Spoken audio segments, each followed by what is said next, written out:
a gun pressed against her skull, 3 armed men, 1 unarmed woman standing under a broken streetlight on a quiet American street, and they were smiling. They smiled because they thought the outcome was already decided. They thought she was prey. She wasn't running. She wasn't screaming. Her hands were loose at her sides, her breathing controlled, her eyes cataloging distances and angles like a machine that had done this before. They had no idea what they had just started. They had no idea who she was. And by the time they figured it out, it was already too late. If you've never seen a story like this one, hit subscribe and stay until the end. Drop your cities and country in the comments. Let's see how far this story travels. And if it hits different like it, you won't want to miss what's coming. The last light of October was the color of old rust when Lena Cross turned onto Whitmore Street and felt it, that quiet, cellular certainty that something was wrong. She didn't slow down, didn't look over her shoulder. She kept her pace steady, feet hitting the pavement in the same unhurried rhythm she'd maintained for the last 4 miles, and let her peripheral vision do the work. Black sedan, 4-door, Maryland plates.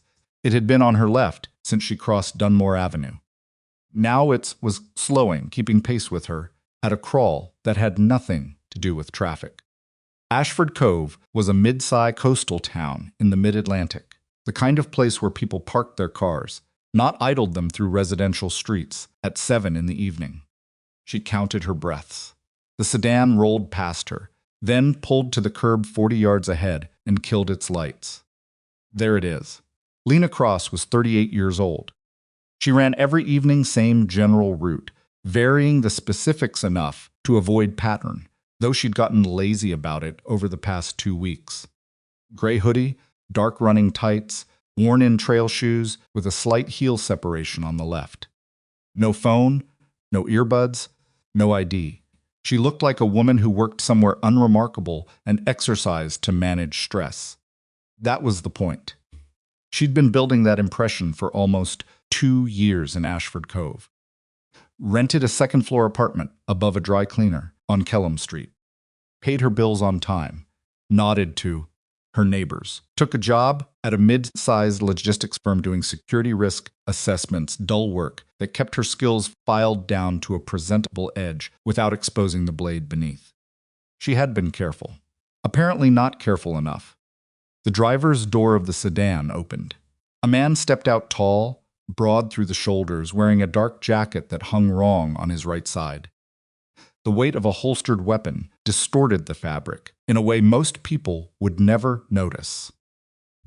Lena noticed. He leaned against the car and looked at her like she was a scheduled appointment. She slowed to a walk. Ms. Cross. His voice carried the flat affect of someone who didn't need to raise it, to be threatening. We were hoping to have a conversation. I'm in the middle of a run, she said. You're done running. 2 more car doors opened, both from the rear. 2 additional men, same build category, same deliberate economy of movement. One posted up on her left, near a parked delivery truck. The other circled wide to her right, cutting off the gap between 2 houses. They'd done this before. The choreography was too practiced to be amateur. Lena stopped walking. She stood on the sidewalk under a streetlight whose bulb was half dead, casting everything in weak amber. The neighborhood around her was quiet. A television flickered behind a curtain in the nearest house. Somewhere down the block, a dog barked twice and went silent. Normal evening sounds. Normal people having no idea. She looked at the man by the sedan. Who sent you? That's a conversation we can have somewhere more private. He gestured toward the car. It'll be easier if you cooperate. Easier for who? He almost smiled. For you. Lena looked at each of them in sequence. Not frantically, methodically, the way you read a room before you commit to anything. The man on her left was her most immediate problem. He'd closed the gap without her noticing. Good footwork, disciplined. The one on her right was hanging back, which meant he was coverage, not initiation. The lead man by the sedan was the decision maker. He carried himself like someone accustomed to compliance. What they saw was a woman in workout clothes, outnumbered 3 to 1, no obvious options. What they didn't see was 12 years of experience calculating exactly this kind of equation. I don't do private conversations with people I haven't vetted, Lena said. So if you have something to say it here. The lead man sighed. He reached into his jacket, slowly, deliberately, a power move, and withdrew a manila envelope. He held it out to her. Take a look. Then we'll talk about the contract. She didn't move toward him. What contract? North Star Infrastructure. The Eastern European Security Package. He shook the envelope slightly. You were approached 3 weeks ago. You accepted. I haven't signed anything. That's why we're here. We'd like you to decline. Lena stared at him. The cold was picking up, pushing in from the water a few miles east, carrying the salt and diesel smell of the harbor. She'd grown almost fond of that smell. She'd been thinking lately that she might actually stay in Ashford Cove for a while. Maybe another year, maybe longer. And if I decline to decline, she said. He held up the envelope again. Open it first. She walked forward 3 steps and took it. Pulled the flap and looked inside. Photographs. 8 of them. Her on her morning runs. Her car in the lot outside the logistics firm. Her apartment building. Her at the grocery store.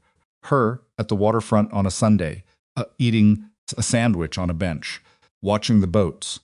There was one of her talking to her neighbor, Mrs. Calloway, on the stairwell, Mrs. Calloway, who was 67 years old and brought Lena ginger cookies at Christmas. The photographs weren't threatening in what they showed. They were threatening in what they implied. We've been watching you. We can touch anything you care about. You are not as invisible as you thought. She looked up from the envelope. You've been surveilling me for at least 3 weeks, she said. Probably longer to get this volume. That's an expensive operation. Which means whoever hired you is worried. Which means the North Star contract matters to them in a way that goes beyond the business. She put the photographs back in the envelope and held it out to him. Take it back. I don't want it. His expression shifted just slightly.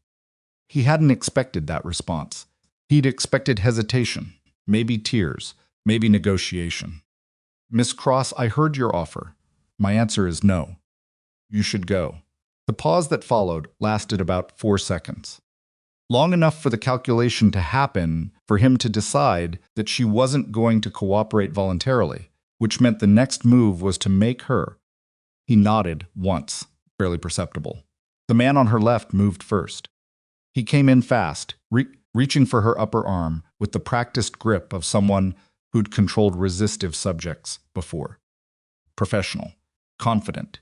The kind of grab that telegraphs, this is routine, this is already over. Lena dropped her right shoulder and stepped left into him, not away into, and the physics of his own forward momentum became a liability. She caught his extending arm at the wrist and elbow in the same motion, applied rotational pressure downward and inward, and walked his joints through an angle they weren't designed to travel. He went down to one knee with a sound she recognized as a man suddenly encountering unexpected pain. It happened in under 2 seconds. The other 2 men went rigid. Don't, she said. Her voice was quiet. She wasn't out of breath. The kneeling man was breathing through his teeth. She held his wrist with the casual grip of someone holding a door, enough pressure to remind him it was there, not enough to do permanent damage. Not yet. The lead man's jaw had tightened. His right hand moved toward his hip. I said, don't, Lena repeated. Let him go. The lead man's voice had dropped, the professional affect gone, something colder underneath it. You don't want to escalate this. You escalated it when you put hands on me. She released the kneeling man's wrist and stepped back. He stayed on his knee for a moment, cradling his arm. She kept her eyes on the other 2. I'm going to walk away now. You're going to let me. And then tomorrow, you're going to tell whoever hired you that Lena Cross doesn't respond to pictures and she doesn't respond to grabbing. The lead man stared at her. Then he drew his handgun. It came out, smoothly practiced and leveled at the center of her chest from 6 feet away. Not rushing, not angry, which was worse. Angry people made mistakes. This man was still doing math. Last chance, he said. Behind her, she heard footsteps. The third man had come around from her right while she was focused on the lead. She felt the muzzle of a second weapon touch the back of her skull light. Contact, deliberate, meant to communicate, there is nowhere for you to go. Cold metal. A slight tremor in the pressure, which told her the man behind her was not as steady as the one in front. Rain had started somewhere in the last 60 seconds. She hadn't noticed it beginning. Now it ticked against the hoods of parked cars and darkened the pavement around her shoes, and the street was still empty, and the television behind the curtain was still flickering. And nobody knew she was standing here with a gun at her chest and a gun at her head. She raised her hands slowly to shoulder height. "Okay," she said. The lead man seemed to exhale. The tension in his posture eased by 5 or 10%, the involuntary release of a man who thought the hard part was over. Lena's hands were at shoulder height, palms out, and she was measuring the distance to the kneeling man behind her. She was measuring the lead man's trigger finger, which was resting on the trigger rather than alongside the guard, a mistake that told her something about his training. She was measuring the slight angle at which the man behind her was positioned, which meant he was standing to her right and slightly behind her right shoulder, which meant he was within specific radius of her elbow. She was doing all of this without moving anything but her eyes. Her heartbeat was in the low 70s. "I'll go with you," she said. "I just need to tie my shoe." She looked down.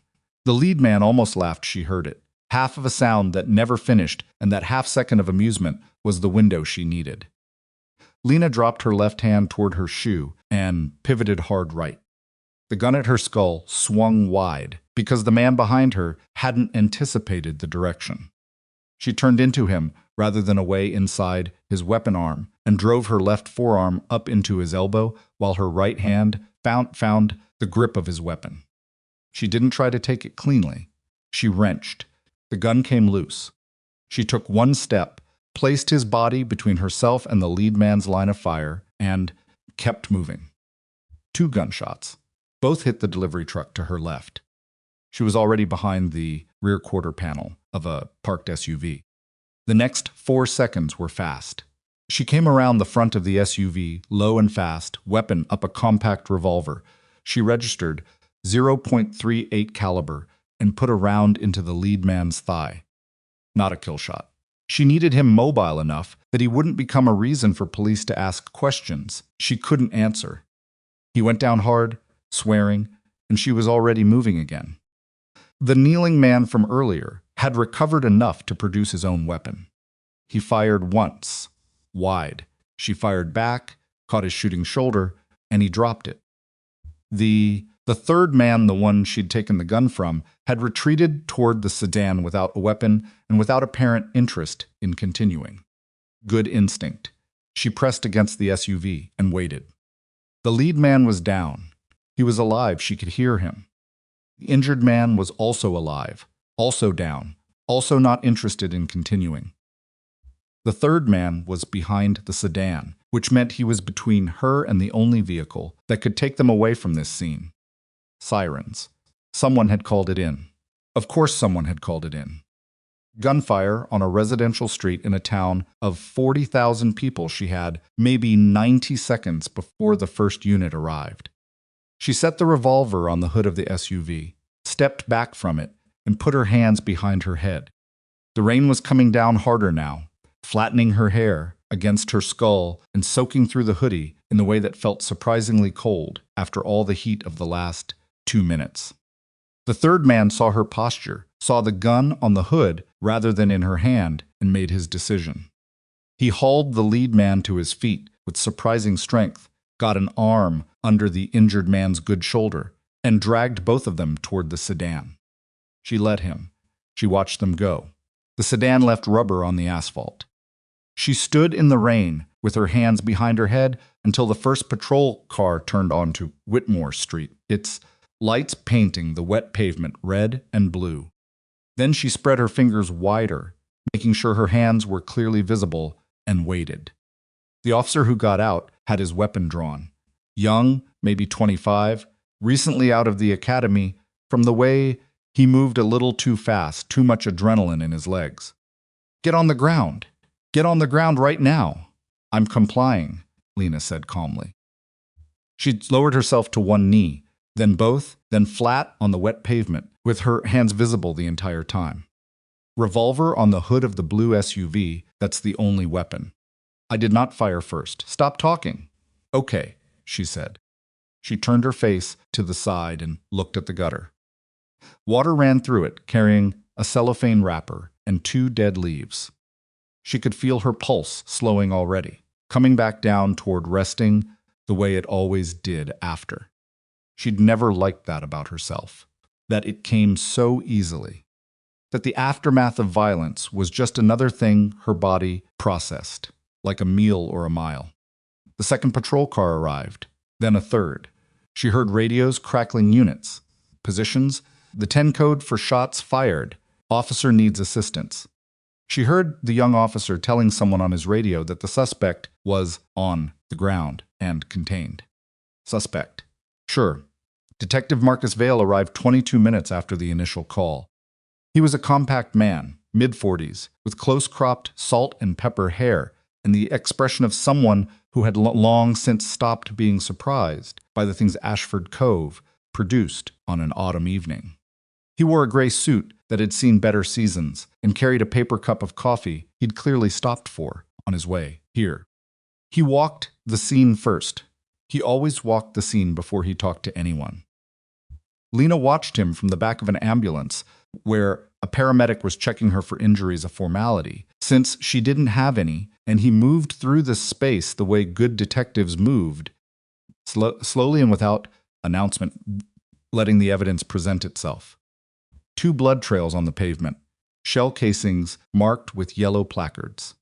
The bullet impacts in the delivery truck, the skid marks from the sedan. He crouched next to one of the blood trails and studied it for a long moment without touching anything. Then he walked over to her. Marcus Vale, Ashford Cove PD, Detective Division. He showed his badge. "You want to tell me what happened here?" She told him the relevant version. 3 men in a black sedan had approached her. They demanded she abandon a professional contract. When she refused, they attempted to forcibly take her. She disabled one attacker, acquired a revolver from a second, and returned fire when fired upon. Vale listened without interrupting. He took no notes, which meant he was recording it, or he had an excellent memory. "Probably both. You disabled one of them," he said when she finished, "and took a weapon from another." "Yes, during an active gunfight." "It wasn't active yet when I took the weapon. It became active immediately after." He looked at her for a moment. "What kind of contract are we talking about?" "Infrastructure security, an overseas consulting package." "Worth?" "Significant. Can you be less vague? Not without making calls first." Vale nodded slowly. He drank from his coffee cup. Around them, the crime scene had expanded. 2 more detectives now, a forensics team beginning their sweep, a patrol sergeant coordinating the perimeter. She was still in the back of the ambulance. Nobody had put her in a patrol car. That was either good judgment on someone's part or good luck. "You've got no ID on you," Vale said. "I was running." "No phone either." "Preference. What do you do for work?" "Security risk assessment. Logistics sector." He tilted his head slightly. "And in the military?" She looked at him. He looked back. Patient. "What makes you think?" "The way you described the incident. Distances, angles, timing. The word coverage, for the one on your right, that's not civilian language. Neither is the decision to displace instead of flee when they initiated." He paused. "And you're sitting here after shooting 2 people with the same energy as someone waiting for a bus." "So, military," Lena said nothing for a moment. "Army," she said. It wasn't entirely false. He didn't believe it was the whole truth. She could see that in the way he looked at her, not accusatory, just analytical. He was a man who'd learned not to push things, would push back harder than he was ready for. "Okay," he said. He pulled out his phone and typed something. I'm going to run your name. Standard procedure. Is there anything you want to tell me before I do that? She thought about it. No. He walked away. She watched him. He went to one of the patrol cars, which had a laptop terminal, and she watched him lean against the hood and type. Watched his expression as the results came back. His face didn't change dramatically. He was too experienced for that. But there was a moment, maybe 3 seconds, where he went very still. He walked back. Lena Cross, he said. Date of birth matches. Address matches. A pause. Most of the rest of it is restricted. Yes. Classification markers. I haven't seen since I worked a joint task force with the feds 8 years ago. I wouldn't know about that. Intelligence affiliations. Military service record. He looked at the paper cup in his hand, looked at her. I need to call this up the chain. That's your call to make. The revolver belongs to one of the men who attacked me. Serial number will probably come back to something interesting, if it comes back at all.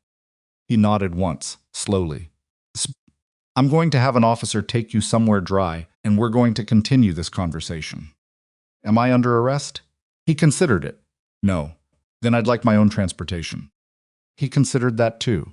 Then he took out a card and held it out. She took it. Don't leave the county tonight. I'll need a follow-up statement tomorrow. I understand. She climbed down from the ambulance. One of the uniformed officers moved toward her, uncertain, and Vale raised one hand slightly, an almost invisible gesture. And the officer stopped. Lena walked back down Whitmore Street in the rain. Her hoodie was soaked through, her shoes making small sounds on the wet pavement. She passed the blood on the sidewalk, stepping around it without looking down. Past the yellow placards and the forensics team and the growing group of neighbors who'd come out onto their porches to watch. She walked 4 blocks before she turned into an alley between a laundromat and an auto parts store, sat on a dry patch of concrete under an overhang, and finally let herself breathe all the way out. She sat there for maybe 3 minutes. Then she pulled a burner phone from the waistband of her running tights. She always ran with one, always, and dialed a number she hadn't dialed in 14 months. It rang twice. I know it's late, she said when it connected. I need you to run a trace on I need you to run a trace on a Maryland plate. And I need you to tell me who's currently bidding against North Star Infrastructure for the Eastern European energy contract. She listened. I already said yes, she said. I know I did. I'm not backing out. A pause. I'm calling because tonight changed things. They moved fast, they moved professional, and they had 6 weeks of surveillance product on me. Another pause. Longer. Yeah, that's what I'm saying. They already knew what I was. The rain intensified, drumming on the metal overhang above her. Across the alley, a cat appeared on a dumpster lid and watched her with the incurious attention of something that had decided she wasn't worth worrying about. She listened to the voice on the phone for a while, without speaking. Get me everything you can on Iron Vulture, she said finally. Not the public profile, the internal structure. Who runs Eastern European operations? And I need it before morning. She ended the call. She sat in the alley with the rain coming down outside her circle of shelter, and she thought about the photographs, Mrs. Calloway on the stairwell, the cookies at Christmas, the normal life she'd been building with such deliberate care for 2 years, and she felt the familiar sensation of something closing behind her, a door swinging shut, a version of herself that couldn't be maintained anymore. She wasn't angry. She wasn't frightened. What she felt was something harder to name, a kind of settling, like a structure that's been braced at odd angles, finally finding its load-bearing position. She had tried being ordinary for 2 years. Ordinary had a shorter shelf life than she'd expected. She looked at the burner phone in her hand, turned it over once, and slipped it back into her waistband. She stood up, rolled her neck until it cracked, and stepped out of the alley into the rain. She walked the remaining 6 blocks to her apartment with her hands loose at her sides, and her eyes taking in everything: windows, doorways, parked cars, roof lines.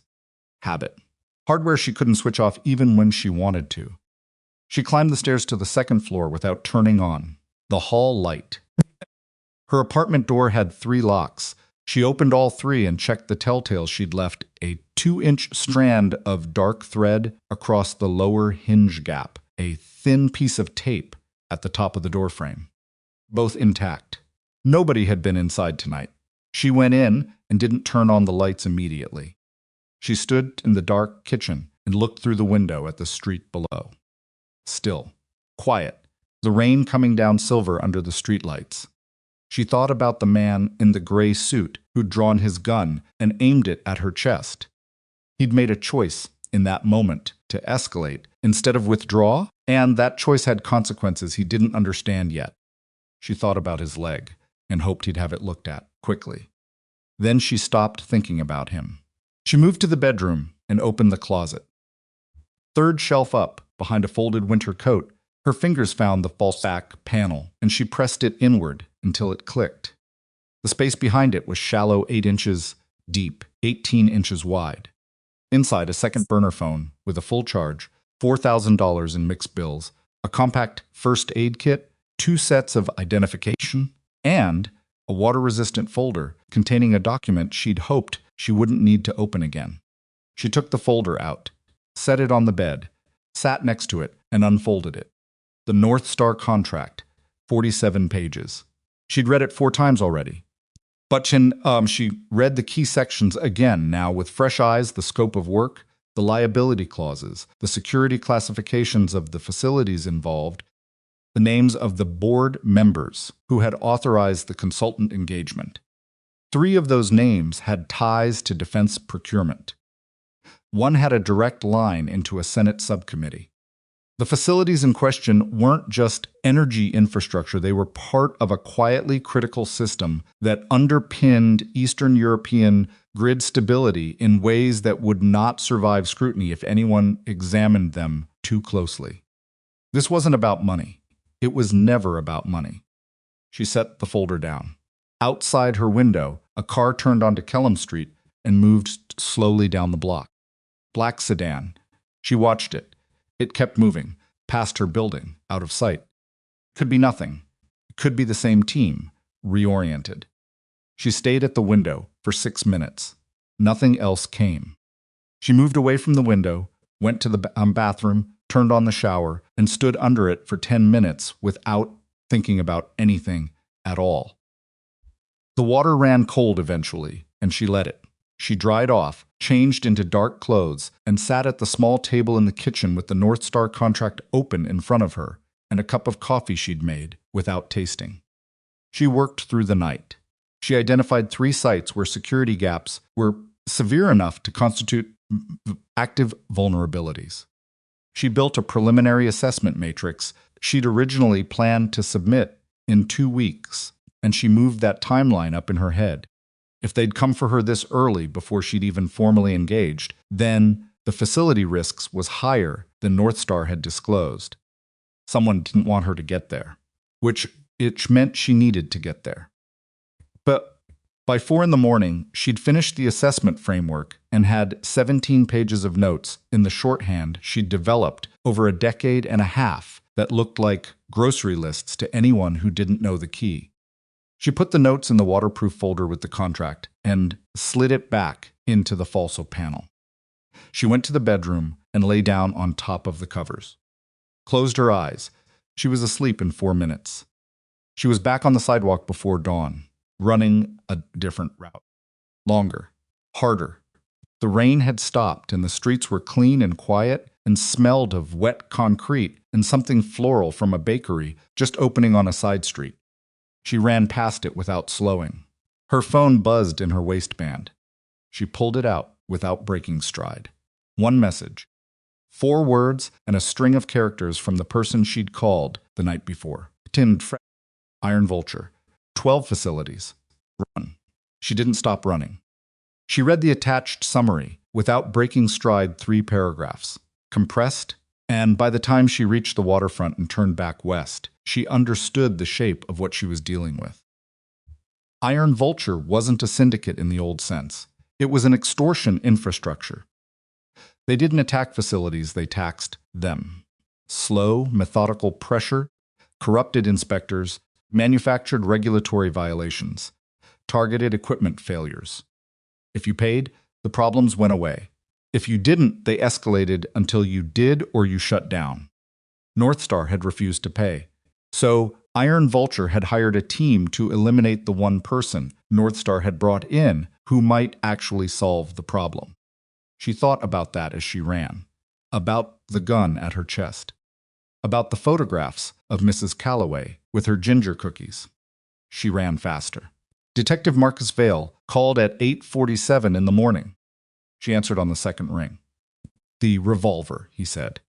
"You were right. Serial number traces to a weapon that was reported stolen from a police evidence facility in Baltimore 22 months ago." Okay. The blood from the scene matches two individuals who don't have outstanding warrants, but do have interesting ties to a private security contractor based in Wilmington. The contractor has 3 active lawsuits and a federal investigation that's been running for 16 months. He paused. "I'm telling you this because it's technically public record and also because I think you already know most of it.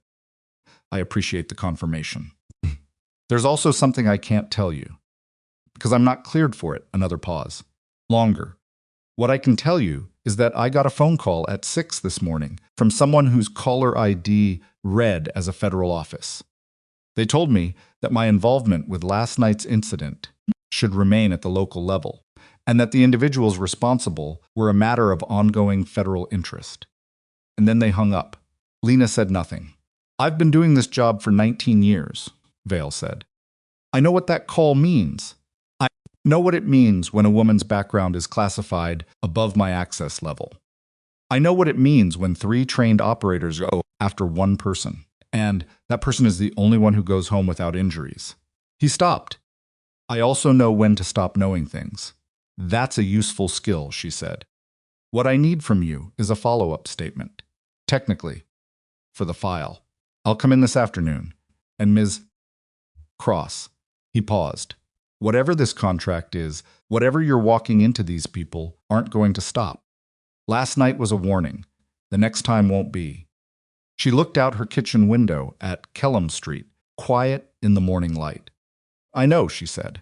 "I'm counting on it." She ended the call. She set the phone on the table and looked at it for a moment. Then she opened her laptop, went to a secure browsing session. She ran through a layered VPN and drafted a message to the North Star board contact. 3 sentences. "I'm in. I'll need direct site access within 72 hours. Tell your Romanian facility director to expect an unannounced inspection and tell him not to brief his security team in advance." She sent it. Then she went to the closet and started pulling things from the false panel that she'd thought she wouldn't need for a long time. The Ashford Cove chapter of her life had lasted 2 years and 3 months. Longer than most. She started packing. What she hadn't told Detective Vale, what she hadn't told anyone, not in 2 years, was what was in the classified portions of her file. The parts he couldn't read, not the deployment records, not the training evaluations, not the commendations, not the 4 lines of mission description that covered 3 years of her life in theater. What she hadn't told him was simpler and harder than any of that. She had spent 12 years becoming the kind of person that the military builds when it decides that conventional options are insufficient. The kind of person who moves through hostile environments without support and solves problems without resources, and comes back when everyone assumed she wouldn't. And then, at 36, she had walked away from all of it.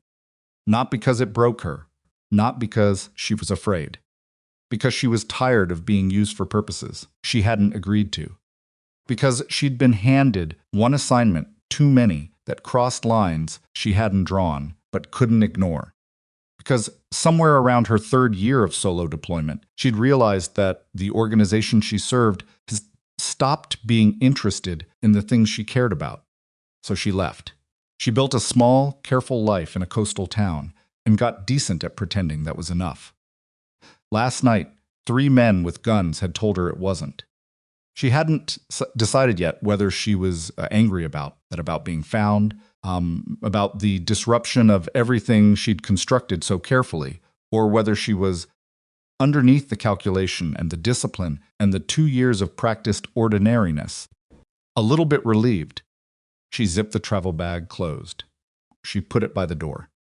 She sat down at the kitchen table and drank the rest of her cold coffee and thought about a Romanian facility she'd never visited, in a region she hadn't operated in for 3 years, staffed by people who would take one look at her and assume she was someone they didn't have to take seriously. She almost smiled. Almost. Her phone lit up. A message from the North Star contact. 4 words. Board approved. When do you arrive? She picked up the phone and typed back. Sooner than they expect. She hit send. And then the second message came in from a number she didn't recognize, a number that wouldn't be traceable to any carrier registered in the United States. She opened it. 3 words. No signature, no context. We see you. She stared at the message for 3 seconds.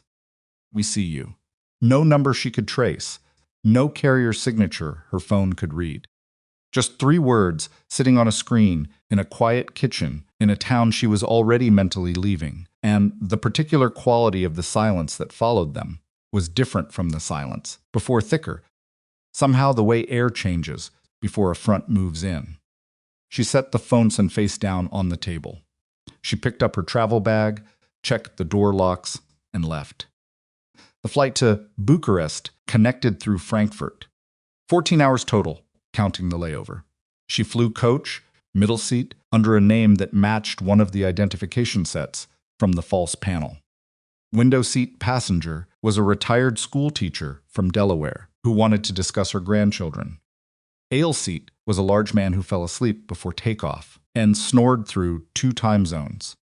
Lena spent the flight reading the North Star facility assessments she'd downloaded before leaving Ashford Cove technical documents, dry as concrete, full of the kind of language that consultants used when they wanted to obscure how bad something actually was. Suboptimal perimeter configuration. Recommended enhancements to access control protocols. Ongoing review of guard force staffing levels. Translation, the fence had gaps. The badge readers were outdated, and they didn't have enough people. She made notes in her shorthand. By Frankfurt, she had 4 pages. During the layover, she found a corner seat in a quiet terminal section, ate a sandwich she didn't taste, ate a sent and sent 2 messages from a new burner she'd bought at the departure airport. One to her North Star contact, confirming arrival time. One to the person she'd called from the alley in Ashford Cove, a name she never used in messages, never used on phones, asking for anything new on Iron Vulture's Eastern European operations structure. The response came back before she finished the sandwich. The operative running Iron Vulture's Romanian portfolio was a man named Vasil Dragan. Former military intelligence, Romanian Army, discharged in 2011 under circumstances the public record described as administrative. He now ran a private holdings company, registered in Liechtenstein. He had 4 known associates in country, and 2 of whom had law enforcement backgrounds. He had not been successfully prosecuted despite 3 separate investigations over 11 years. He was patient, he was embedded. He had relationships with the kind of local officials who signed inspection reports. Lena folded the information into the same mental folder as the facility assessments and got on her connecting flight.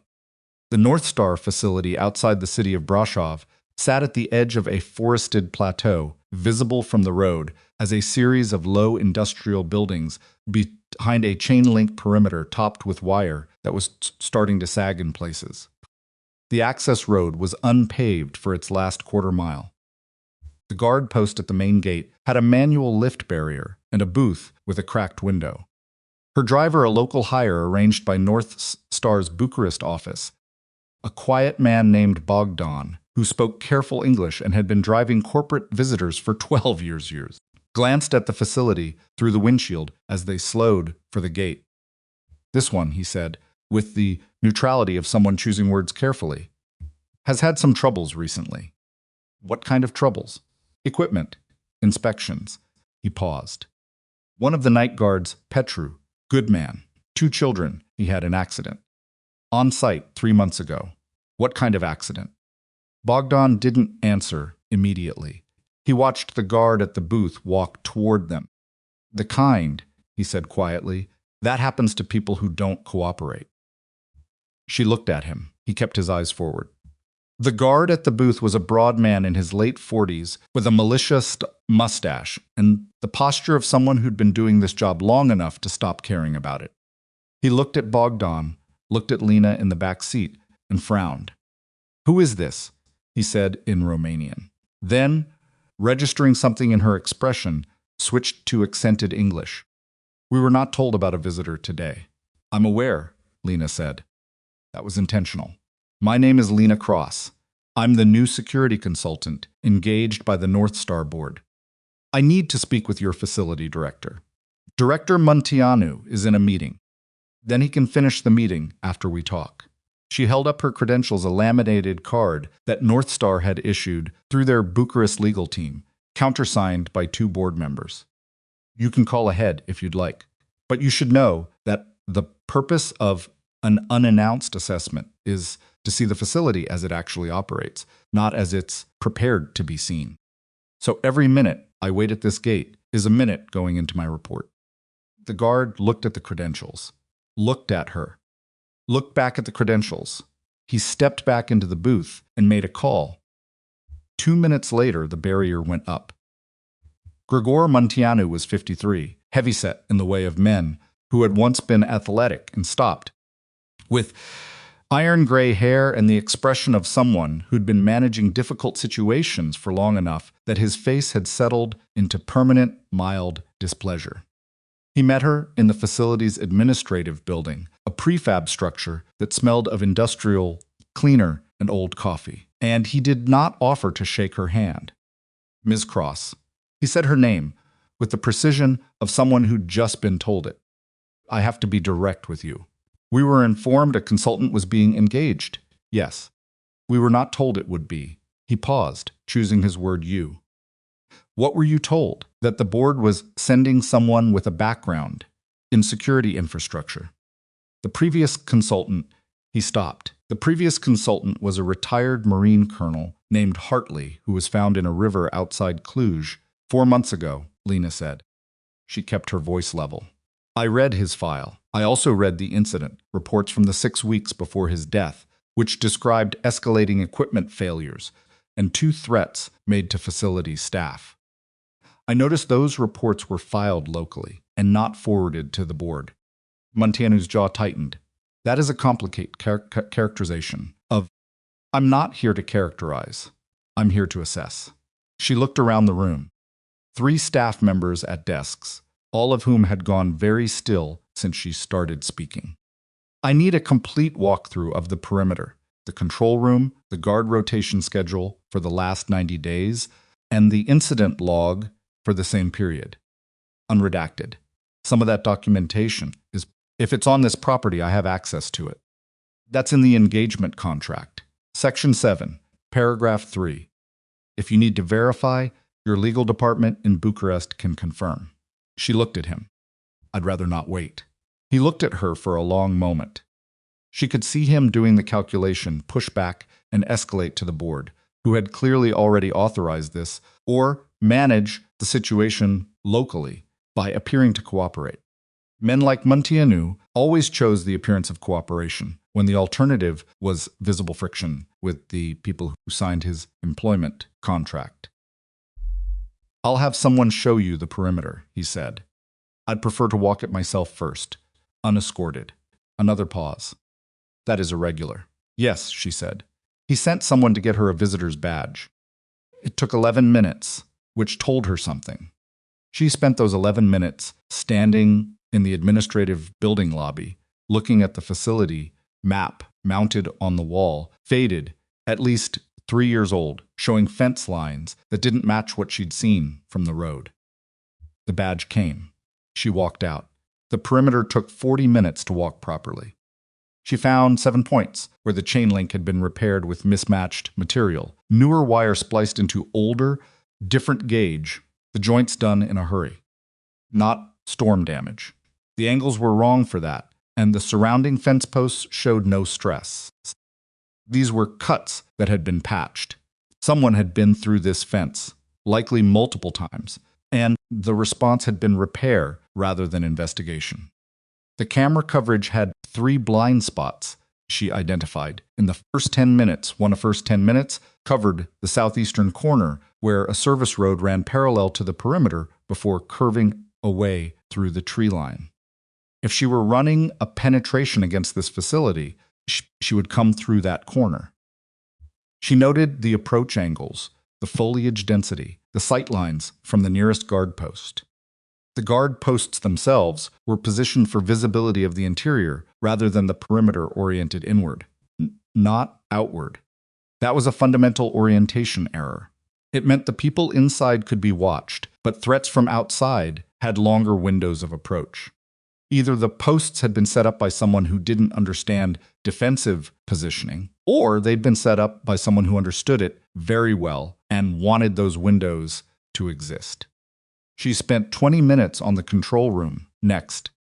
The systems were newer than the fence someone had invested in digital monitoring equipment recently, which was interesting given the state of everything else.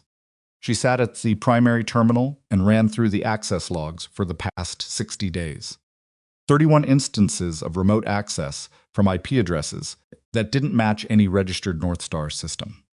The logs had been partially cleared, but the partial clearing itself left a signature in the timestamp structure that she recognized because she'd seen it before. Someone had been inside these systems, probably still was. She didn't flag it in the control room. She noted it and kept moving. The guard shift change happened at 4 in the afternoon.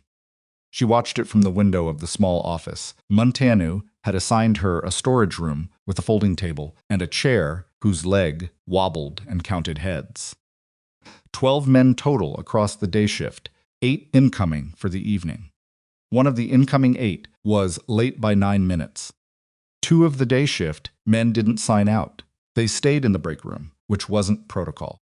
She went down to the break room. 3 men. The 2 who'd stayed, and a third she hadn't seen before, younger, early 30s, wearing a North Star uniform that was slightly too large in the shoulders. He was nursing a cup of coffee and talking to the others in low Romanian. All 3 of them stopped when she walked in. "Miss Cross," said one of the men she recognized. "His name tag," said Florescu. "Can we help you?" "Just getting coffee." She found the machine, poured a cup that turned out to be mostly burnt and mostly cold, and sat down at the end of the table. Long day. Nobody responded. "How long have you worked here?" she said to Florescu. 6 years. "And before Hartley, before the previous consultant, what was security like? Different protocols?" Florescu looked at the table. The other familiar man looked at Florescu. The young man in the too large uniform looked at his coffee. "It was fine," Florescu said. "When did it stop being fine?" Silence. The young man in the too large uniform stood up, rinsed his cup at the small sink, and left without saying anything. His walk was a little too deliberate. She watched him go. "There are things here I cannot talk about," Florescu said. His voice had dropped. "You understand? It is not I want to. But there are people I cannot—" He stopped. "Petru," she said. He looked at her sharply. "The guard who had the accident," she said. "2 children." He stared at her for a long moment. Then he looked at the door, then back at her. He leaned forward very slightly. He came to the director. Said he had seen men near the fence, the southeast corner. 3 times in 1 week. Said they had equipment. He thought cameras, surveying. He paused. 2 weeks later, he fell from the access ladder on the transformer platform. Ladder was inspected the week before. No defects recorded. Was there an investigation? Internal. The finding was workplace incident. Negligence. His own negligence. She looked at her coffee cup. "Is Petru still working here?" "He is in a wheelchair," Florescu said. "He does not work anywhere." She set the cup down. Okay, she said. Thank you. She stood up and left. In the hallway, she walked back toward the assigned office and mentally reorganized everything she'd collected in the last 4 hours. The fence cuts, the camera blind spots, the compromised system access, the guard post orientation, the incident that wasn't an accident, the young man in the too large uniform who'd left when she started asking questions. She had enough for a preliminary report. The report would be damning and accurate and would land on the North Star board's desks within 48 hours. But reports didn't stop Iron Vulture. She'd known that before she got on the plane. She'd known that in the alley in Ashford Cove, with rain coming down and 3 words on a burner phone screen. What stopped Iron Vulture was making the facility impossible to exploit, and then making the people who ran Iron Vulture understand that this particular target was no longer worth the cost. She had about 10 days before they tested her assessment. She didn't plan to need all of them. Munteanu called her into his office at 6:15, just before the end of the administrative shift. His office was larger than the building probably warranted, with a desk that was trying to communicate authority and a window that looked out at the transformer yard. He was standing when she came in, which people did when they wanted the conversation to feel like a confrontation on their terms. "I've been informed," he said, "that you accessed the control room systems." "I assessed the control room systems. That's what I'm here to do." "You ran queries on the access logs. That data is compromised," she said. "Your system has been accessed by external parties at least 31 times in the last 60 days. The logs were partially cleared, but not completely. I can show you the timestamp signature if you'd like." He stared at her. "Someone with remote access credentials has been inside your monitoring system," she said. "Which means they know your guard rotation. They know your alert thresholds. They know which cameras you watch and which ones you don't." She paused. "They've been reading your security like a book." His face was doing something complicated. She watched the movement under the surface, the sequence of responses that came when a man was between deciding denial and acknowledgement. "Who has remote access to the system?" she said. "The system administrators." "Myself, the regional operations manager." "Name, I'm sorry?" "The regional operations manager, name." He hesitated. "Andre Luca. He's based in Cluj." She noted it. "Has Luca been to the facility in the last 60 days?" "Not in person." "Remotely," she finished. "Okay." She looked at the window, at the transformer yard going dark as the outdoor lights clicked on. "I need to change the remote access credentials tonight. All of them. And I need to do it without Luca being notified through the normal channels. That would require board authorization. I have board authorization." Section 4, Operational Security Measures. "I can act independently within my assessment scope." She looked at him. "Or I can call the board chair right now, and you can explain why we're having this conversation instead of fixing the problem." The muscles in his jaw were doing significant work. "What else do you need?" he said. It came out clipped like a man handing over something he didn't want to let go of. "A full staff roster, with hire dates and any personnel changes in the last 6 months. The incident reports from the last year, unredacted. And I need you to tell me who authorized the guard post positioning, because whoever did it oriented them wrong. The posts have been there for, I know how long they've been there. I'm asking who put them there." He sat down, slowly the way people sit when something has taken the structure out of them. Luca approved the security layout when he took over the regional role 18 months ago. She looked at him for a long moment. She could see it now, not complicity, necessarily, but the particular exhaustion of a man who had spent 18 months being managed from a direction he hadn't fully understood. Munteanu wasn't a traitor. He was a man who'd been slowly surrounded until he couldn't see the cage. "You didn't know," she said. He didn't answer, which was an answer. "Okay," she said again. It was a word she used when the situation required her to close one chapter before the next one began. "Get me the roster." I'll do the credentials change myself tonight.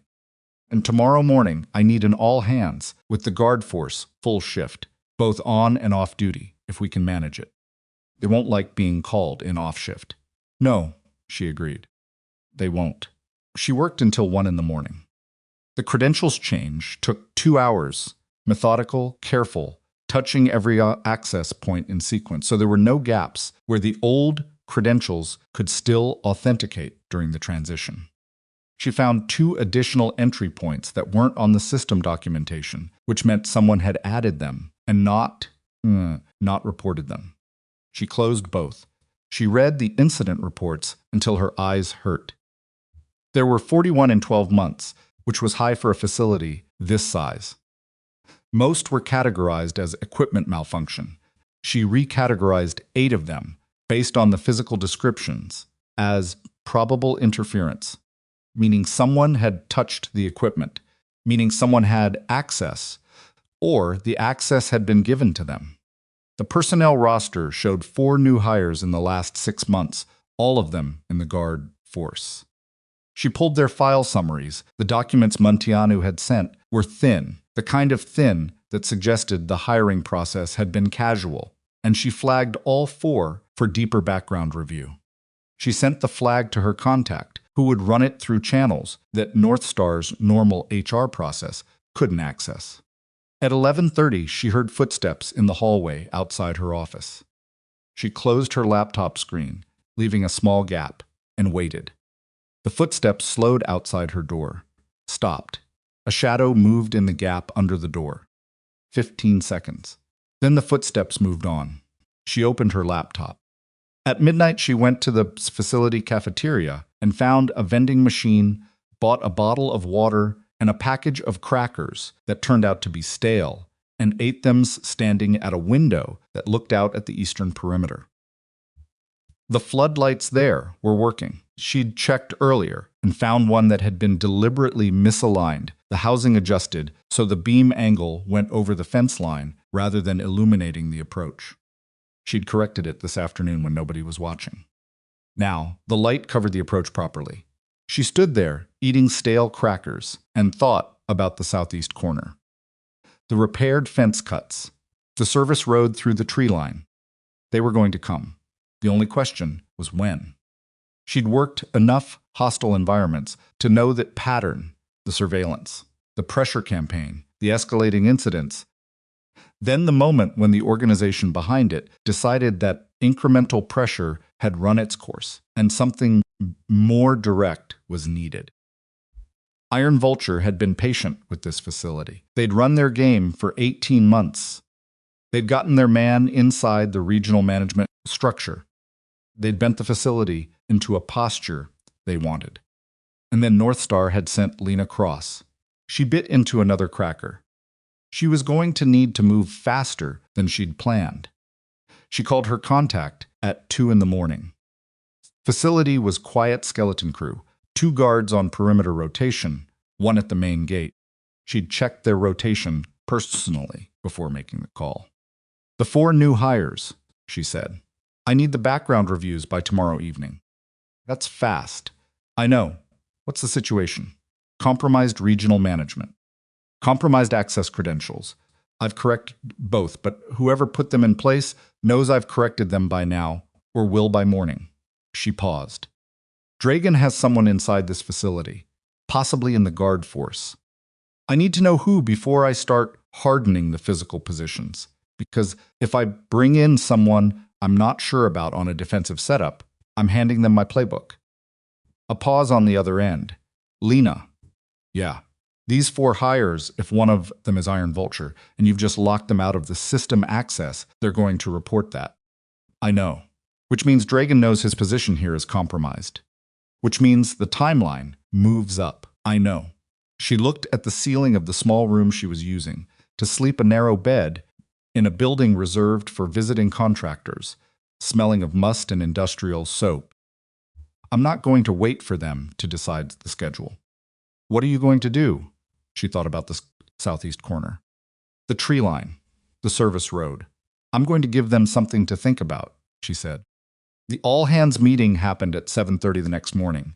in the facility's main loading bay, the only space large enough to hold both shifts simultaneously.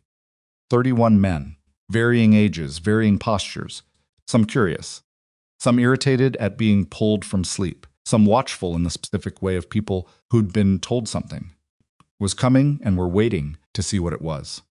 Munteanu introduced her. Brief, correct. The introduction of a man doing what was required of him. She stood in front of them. No podium, no materials. Just her and 31 men who'd been working for 18 months in an environment that had been quietly made unsafe around them. She didn't open with the list of problems. She didn't open with the authority granted by the board. She said, I want to tell you about Petru. The room went still. I've read the incident report, she said. I've talked to people who were here. I know what actually happened on that platform, and I know what the internal investigation found, and I know the difference between those two things.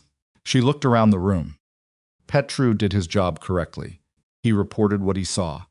He followed the right procedure, and the people who should have protected him didn't, and he paid for it. Nobody moved. I'm here because the board wants this facility secured. That's the formal reason. She paused. The real reason is because what happened to Petru happens to people when a facility's security architecture has been compromised from the inside out, and nobody's been willing to name that out loud. She looked at the 4 new hires, seated together in the second row, which was either coincidence or habit. I'm naming it now. This facility has been systematically penetrated by an external criminal organization for approximately 18 months. The access credentials, the guard post positioning, the camera blind spots, the incident pattern, none of that is accidental. You've been working inside a setup. The room had the quality of held breath. Starting today, she said, we're going to dismantle that setup. It's going to be uncomfortable, and some of you are going to resent the changes, and some of you are going to think I don't know what I'm talking about because I'm not what you expected. She stopped. Let that sit. I'm fine with all of that. What I'm not fine with is another Petru. A man in the third row older, gray-bearded. The look of someone with seniority said, the last consultant said similar things. Hartley. I know. He's dead. I know that too. The room waited. The difference, she said, is that Hartley worked alone and trusted the wrong people. I don't plan to make either of those mistakes. She watched the 4 new hires in the second row. 3 of them were looking at her with the attentive neutrality of men, trying to appear neutral. The 4th, the one on the far right, the youngest, maybe 28, was looking at his hands. She filed that away. We start with the perimeter, she said. Today. I need 8 volunteers from the combined shifts, people who've been here at least 2 years. The southeast corner, the camera, blind spots, and the guard post repositioning. We're doing all 3 before nightfall. 8 hands went up. One of them was the gray-bearded man in the third row. The youngest of the 4 new hires did not raise his hand. Neither did the other 3. She noted that too. By 4 in the afternoon, the southeastern corner had been addressed, the fence damage assessed and scheduled for proper replacement rather than patch repair. A new camera installed with coverage of the service road approach. The guard post there repositioned to face the perimeter. The gray-bearded man, whose name turned out to be Constant Salmon, worked with the ease of who'd spent decades doing practical things with his hands, and he didn't ask unnecessary questions, which she appreciated. At 4:47, her burner phone buzzed. The background review on the 4 new hires. She read it standing in the transformer yard with the late afternoon light going orange around her. 3 of the 4 were clean, limited backgrounds, minor gaps, nothing that didn't fit the story of people who'd needed steady work and taken what was available. The 4th, the youngest, the one who'd looked at his hands, had a gap of 14 months that the superficial check wouldn't catch, but the deeper review did. During those 14 months, a mobile number registered in his name had been used repeatedly in communication with a holdings company in Liechtenstein, Vasil Dragon's holding company. She put the phone away. She looked across the yard at the facility buildings, The new camera, on the southeast corner. The repositioned guard post with Constantine talking to the man she'd assigned there. The floodlights coming on in sequence as the sky darkened. The youngest of the 4 new hires was walking between the main building and the equipment, shed alone, moving with the slightly too deliberate pace she'd noticed before. She let him walk. She needed to know who he reported to inside the facility, if anyone. And she needed to know his communication method, because shutting down his ability to pass information to Dragan was more valuable than confronting him directly. Direct confrontation told Dragan what she knew. Surveillance told her what Dragan was planning. She had maybe 48 hours before Iron Vulture recalibrated. She went back to the folding table in the storage room and opened her laptop. She had a lot of work to do before it got dark. At 9 that night, the facility was quieter than it had been the night before. The perimeter lights were working properly now, all of them, oriented correctly, covering the approaches they were supposed to cover. The guard rotation had been adjusted. The new schedule distributed only in physical form, not digitally, because she didn't trust any channel that Dragan's man could read. She was reviewing the camera feeds from the control room when the alert came in on her laptop. A motion sensor she'd placed manually on the service road through the tree line, a piece of equipment from her own bag, not part of the facility's compromised system. Southeast corner. She pulled up the camera feed. The image was dark but workable. 3 figures moving through the tree line, along the service road, carrying equipment. Not weapons, not yet visible, if so, but the movement pattern was reconnaissance. Stop. Observe. Move. Stop. Observe. They were assessing the changes she'd made. She watched them for 4 minutes. They got to the edge of the tree line, studied the new camera position and the repositioned guard post, and then withdrew back into the trees. Reconnaissance. Information gathering. She sent a message to her contact. They've done a visual assessment of the SE changes. Expect escalation within 24-48 hours. She got up from the control room, walked down the corridor to the room where Munteanu was working. Late, she'd noticed his light on and knocked twice. He looked up. "I need to tell you what's coming," she said. He set down his pen. She sat down across from him, and for the first time she gave him the unedited version, not the diplomatic language of a consultant's report, but the actual operational picture. Dragan. The timeline, the likely escalation. What Iron Vulture did when they decided the pressure campaign wasn't working, and they needed to make an example. He listened without interrupting. His face went through several things. When she finished, he said, "What do? We don't call the police," she said. "Not yet. The regional law enforcement in this area, I need to know who Dragan has there before I trust any of them. And if we call attention to the facility escalating its security posture without controlling the information flow, we tip our hand. Then what? We prepare," she said, "and we let them come." He stared at her. "You want to let them attack." "I want to be ready when they do," she said. "There's a difference." He looked at her for a long time, really looked, the way people do when they're trying to reconcile what they expected with what they're actually seeing. A woman in her late 30s, alone in a facility in rural Romania, telling him to hold position while a criminal organization regrouped. "Who are you?" he said. It wasn't rhetorical. He genuinely wanted to know. She thought about the false panel in the closet, on Kellam Street, empty now. The travel bag by the door.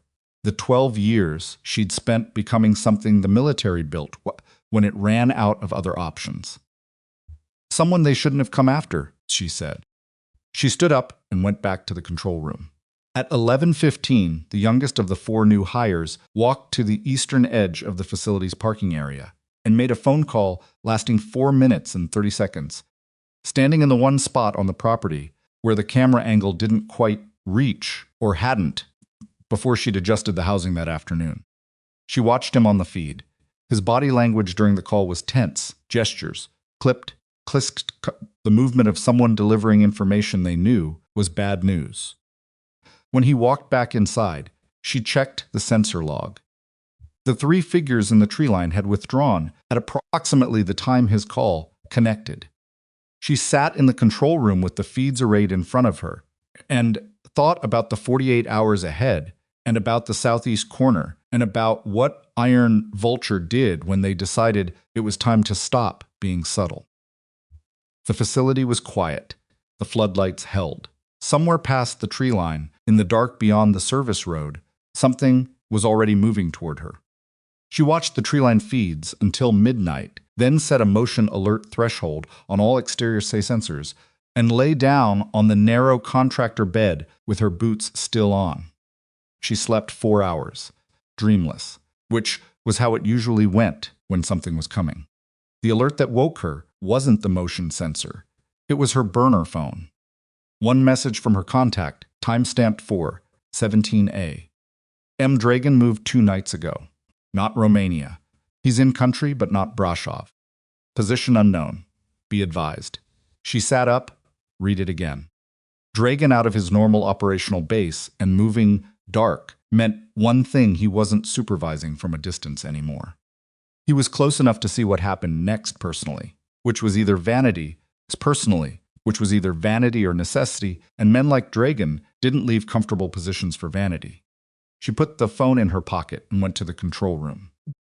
The morning shift change at 6:30 happened the way she'd restructured it. New rotation order, new post assignments, physical copies of the schedule only, no digital distribution. Constantin came in with the day crew and found her already at the perimeter camera feeds and didn't say anything about it, just poured himself a coffee from the break room thermos and brought her one without asking if she wanted it. She drank it. It was bad. She didn't care. By 8, she'd confirmed 3 things. The motion sensors on the service road had registered brief activity at 2:40 a.m. Short duration. The signature of a single individual moving carefully rather than a team, which meant someone had done a close-in assessment of the southeast corner after her changes. The youngest of the 4 new hires, whose name was Christian Bachu, had not come in for the day shift, despite being on the revised schedule. Munteanu's office had received a phone call at 7:15 from the Regional Operations Office in Cluj from Andrei Luca, requesting a status update on the facility's current security configuration. She went to Munteanu's office. He was on the phone when she walked in. He saw her face and ended the call. "That was Luca," he said. "I know. What did he want?" He said he'd heard there were significant changes to the system access credentials, and he needed to verify the new configuration for, he said, compliance reasons. "Did you give him anything?" "I told him I'd call him back." He looked at her. "Was that right?" "Yes." She thought for a moment. "When you call him back, tell him the consultant overrode the credentials change and you're working to restore normal access. Tell him there's been friction and you're managing the situation locally." Munteanu's expression tightened. "You want me to lie to him? I want you to give him information that makes him think he still has time. And if he comes here, then we'll deal with that when he does." She met his eyes. "Munteanu, Andrei Luca has been feeding facility intelligence to a criminal organization for at least 18 months. Petru is in a wheelchair. Hartley is dead. I need you to make one phone call that isn't fully true. Can you do that?" He was quiet for a moment. Then he picked up his phone. Christian Bachu didn't come back. She'd expected that. When an asset got spooked, they either went to ground or they got pulled. Either way, his absence on confirmed the timeline. Dragan knew his inside position had been exposed, which meant whatever he was planning, he'd accelerated it. She spent the morning running the guard force through a repositioned defensive setup. Not the standard post assignments, not the layout that had been in place for 18 compromised months. New positions designed around the threat vectors. She'd identified the southeast corner, the service road approach, the 2 camera blind spots she'd eliminated, but which any pre-existing intelligence would still show as exploitable. She was using Dragan's own map against him. He thought he knew where the gaps were. He didn't anymore. The gray-bearded man, Constantin, worked the briefing with her. He had a sergeant's instinct for managing groups of men, knowing when to push and when to let silence do the work, and he translated her tactical logic into terms the local guards understood without watering it down. She watched him and thought that Hartley had probably not found his Constantin. That was part of why Hartley hadn't made it. "They will come from the trees," Constantin said to the assembled afternoon shift, pointing at the facility map she'd pinned to the loading bay wall. "The road runs here, the cover breaks here. This is where they cross open ground before the fence." "How many?" someone asked from the back. "Enough to think they can overwhelm a response," Lena said. "Not so many that they can't disappear if something goes wrong. Probably between 8 and 15, possibly with a vehicle. Weapons? Assume automatic. Possibly RPG for the transformer infrastructure that's their target, because taking down the power distribution system is faster than holding the facility." The room was quiet. "But they won't get that far," she said, "because they're going to hit a position that doesn't match what they were told is here." She walked them through it. The redirect positions the two posts on the southeast's approach that would channel any assault into a narrowed corridor. The rooftop observation point on the main building that Constantin would run with line of sight to the service road. The control room lockdown protocol that would trigger the exterior alarm system, not to warn an attacker, but to alert the secondary team she was positioning at the access road gate. And the thing she didn't say out loud in the group briefing, but had already arranged with Constantin privately, a pre-positioned call to the one law enforcement contact she'd verified, wasn't in Dragon's pocket. A district commander in Brasov who'd been trying to build a case on Iron Vulture for 3 years without enough actionable evidence. Tonight, if everything went the way she planned, he was going to get some. After the briefing, she pulled Constantin aside. "You've done this kind of thing before," she said. It wasn't a question. "I was not always a guard at an energy facility," he said. "Romanian army?" For a while, he paused. "Then other things." For a while. He looked at the facility map, still pinned to the wall. "I've been waiting for someone to do this for 1.5 years. Since Petru." She nodded. "One thing," he said. "The men in there tonight, some of them have families in this area. If this goes wrong..." "It won't go wrong," she said. He looked at her steadily. "You don't know that." "No," she agreed. "But I've planned for the ways it can, and I need you to trust that process." He was quiet for a moment, the particular quiet of a man weighing something with real stakes on both sides. Then he nodded once. The day passed with the specific tension of waiting that she'd learned to manage, but never fully stopped feeling. It lived in the jaw, mostly a low-grade clenching that she caught and released every 40 minutes or so.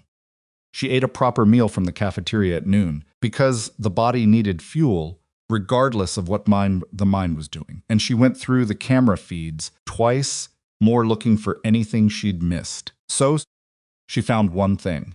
The access road camera, the one covering the main gate approach, showed a vehicle that had made 3 passes in the 6 hours between midnight and 6 a.m. Different vehicle each time, different speeds, different directions, but each pass had a moment where it slowed opposite the gate. Observation runs, 3 of them, which suggested a disciplined reconnaissance pattern rather than a single opportunist. Iron Vulture had people on the access road, which meant they were also watching the exit. She recalculated. If they had the access road covered, a responding police unit coming from Brasov would be spotted before it reached the facility. That gave the assault team a window, the time between the police call and the police arrival, during which they expected to operate freely. She called her Brasov contact. "Change of approach," she said when he answered. "I need you pre-positioned. Not in the lot, not on the access road. Can you staged on the forestry service track, north side, off the main road?" A pause. "How close?" "Close enough to move in 4 minutes from a radio call." Another pause. "What are we walking into?" "An armed assault on critical infrastructure. Multiple suspects, possibly 10 or more. I need you to come in from the north after the initial contact, not before, because if they see you early, they'll abort, and we lose the actionable evidence. You want us to wait until they engage. I want you to wait until I call. When I call, you move. She paused. I know what I'm asking. Do you? His voice was dry and careful. You're asking Romanian law enforcement to hold position while a criminal organization attacks a facility and wait for an American consultant to give them the green light. Yes. Silence. The evidence you'll collect tonight, she said, will be enough to move on Dragan directly. Not another investigation that stalls. Direct prosecution-level evidence. More silence. My men will be at the forestry track by 2200, he said. Then he hung up. She exhaled. At 8 that evening, she did one final walk of the perimeter. The floodlights were correct. The cameras were covering what they were supposed to cover. The southeast corner guard post had Constantine in position. She could see his silhouette, stationary, watching the tree line, and the 2 redirect positions on the approach corridor were manned by men she'd personally selected from the roster based on their tenure and Constantine's assessment of their reliability. She went back inside. She put on a plate carrier she'd kept in the travel bag, lightweight, civilian spec, enough to stop most pistol rounds and reduce the trauma from rifle hits without stopping them, because nothing stopped rifle hits cleanly. And she checked the compact pistol she'd carried from Ashford Cove, the one that wasn't in anyone's records in Romania. Loaded, safety off, reholstered. She went to the control room and sat at the primary terminal. 8 feeds arrayed across the screen. Exterior, perimeter, service road, access road, interior corridor, control room itself, which she'd added after finding the compromised access. At 9:47, the service road sensor triggered. She leaned forward. The camera on the southeast corner was running at enhanced sensitivity. She'd adjusted the settings that afternoon, and in the dark depth of the tree line, she could make out movement. Not the careful, single-person pattern from 240 a.m. This was multiple sources, moving together, with the low, deliberate quality of people who'd done this before. She counted the motion signatures. 8, possibly 9. Moving in 2 columns, paralleling the service road toward the point where it curved closest to the fence. She keyed the radio. Constantin, service road, 8 to 9, 2 columns. Estimate 6 minutes to fence contact. His response was 1 word. Ready. She keyed again. All positions confirm. 4 confirmations, 1 by 1. She called Brashov. Move to start position. Stay off the access road until I call. Understood. Then she left the control room. She wasn't going to manage this from a screen. She'd set up the positions. She'd given the men their assignments, and the control room was the right place for an administrator. She was not an administrator. She went through the main building to the emergency exit on the eastern side, which opened onto the corridor between the main structure and the equipment shed, and moved along the equipment shed, and she pumped along the equipment shed wall toward the southeast corner, staying close to the building face, below the camera lines. She could hear them before she saw them. Not voices professionals didn't talk on approach, but the sound of equipment, of footfall on compacted earth, of a man in tactical gear moving through broken ground was different from wind in branches, and she'd trained her ears on that difference a long time ago. She held at the corner of the equipment shed and watched. They came through the fence at the southeast corner. The wire cutters were fast and quiet bolt cutters, probably heavy duty, and the first 2 men through moved immediately left and right to create a security perimeter inside the fence while the rest came through. 8 total. She counted 8. Each man was carrying.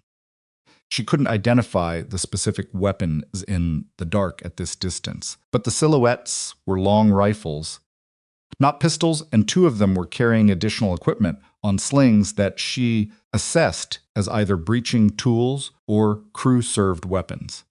They formed up inside the fence. Standard assault element configuration, 2 pointmen, 4 main body, 2 rear security. She keyed her radio once. Short burst, no words. The signal she'd established with Konstantin. 3 seconds later, every exterior floodlight on the southeastern half of the facility came on simultaneously. The effect on a group of people who'd been operating in near darkness for the last 40 minutes was significant. To Mexen, the 2 pointmen stopped moving. The main body contracted instinctively a half-second of compression before training took over. One of the rear security men turned, and for a moment she saw his face, mid-40s, beard, the particular expression of someone whose mental model of the situation had just been disrupted. Konstantin's voice came through the facility loudspeakers. She'd routed the guard communication system through them. Another thing she'd done that afternoon. You are on North Star infrastructure property. You are being observed. You are being recorded. Lower your weapons and do not move. She'd told Konstantin to say it in Romanian and then in English. He said it in Romanian, then paused, then said it in a third language she didn't recognize, possibly Hungarian. Given the regional geography and the effect of hearing your own language in that moment was a particular kind of psychological pressure that formal warnings in foreign languages didn't carry. 2 seconds of stillness. Then the assault element leader made his decision. He raised his right arm and gave a hand signal, execute. She recognized execute, and the formation broke into movement. They moved toward the main building. She moved too. She came around the equipment shed at an angle that put the assault element's right flank between her and the main building, and she called out loud, clear, no radio, direct voice because voice in the dark carried authority, that electronics sometimes didn't. Stop moving now. The 2 nearest men swung toward her. She was in the light margin, not fully lit, not fully dark, and they were bringing weapons up. I said, stop. One of them fired, not at her, a reflexive shot angled upward, the kind of shot a man fires when he's trying to establish control of a situation rather than actually shoot something. The report was sharp and flat in the night air, and it echoed off the building face, and for a half-second the entire scene went still. Then Konstantin's team opened up from the redirect positions. Not lethally. She'd been explicit about that. She'd spent an hour with Konstantin being explicit about that, because dead bodies created legal complexity she couldn't manage, and because most of these men were hired labor for Dragan, not the operations architects, and she didn't want to end the lives of hired labor if there was another option. What Konstantin's team fired were flares. Handheld signal flares, military spec, the kind that burned at 2,000 degrees and made a sound like a rocket and threw enough light and heat that anyone within 15 meters treated them as a credible personal threat, even though they weren't aimed at anybody. 3 flares went into the space between the assault element and the main building. The effect was what she'd predicted. The assault formation fractured. Men who'd been moving with coordinated purpose scattered into individual decision-making mode, which was the enemy of coordinated assault. 2 of them moved toward the equipment shed, directly toward her position, and one of them was raising his weapon at her when she put him down with a controlled takedown, weapon arm controlled, pressure applied to the joint, and he went to the ground, and she kicked the rifle out of his reach and kept moving. The second saw what happened to the first and stopped. On the ground, she said, "Hands where I can see them." He went down. She was already past him. The element leader was in the middle of the fracture, trying to reassemble his team. She could hear him, sharp commands in Romanian, and she came at him from his left side before he finished. He was good. He got an elbow into her ribs before she controlled him, which cost her a breath and probably a bruise she'd feel tomorrow. She got his weapon arm locked and walked him forward and down, and he went to his knees. "It's done," she said. "Tell them to stop." He said something in Romanian that wasn't stop. She applied more pressure to the joint lock. "Tell them to stop." He said it. She didn't understand the words, but she understood the effect. 3 of the remaining men lowered their weapons. 2 others were already being managed by Konstantin's team, who'd moved from their redirect positions the moment the flares went up. The last one ran. He broke for the fence gap, moving fast, and he was through it before anyone could close the angle. She heard him hit the tree line and kept tracking his sound east, away from the service road, directly toward the north perimeter. She keyed her radio. Runner, east, heading north. A pause. Understood came a voice. She recognized as the Brasov district commander. We have him. She exhaled. She looked at the scene around her. 6 men on the ground were being controlled by Konstantin's team. One in the dirt, near the equipment shed, with his hands behind his head. The element leader, still on his knees, in front of her, breathing hard, his weapon 2 meters away. The flares were guttering out. Recording? She said into the radio. Recording since the lights came on, said the control room she'd put a secondary person there for that specific purpose. Video and audio. She released the element leader's arm and stepped back. She kept the pistol on him. Who contracted you? She said. He looked at her. Dragan, she said. Something moved in his face at the name. Not confirmation, not quite, but the reflexive micro-response of a man who'd heard a word he associated with something he was afraid of. You're going to be arrested tonight, she said. Romanian law. The evidence is recorded. The contracted work you came here to do is on camera. She crouched down so she was at eye level with him. The question you need to think about is whether you want to carry this alone or whether the person who sent you here should share it with you. He stared at her. You don't have to answer now, she said. She stood back up. Think about it. She walked to the control room entrance and pulled the door open.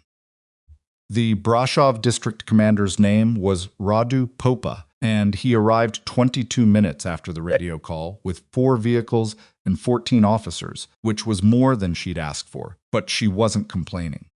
He was a short, thick man with a gray buzz cut and the expression of someone who'd been disappointed by sufficient situations that he no longer started from optimism.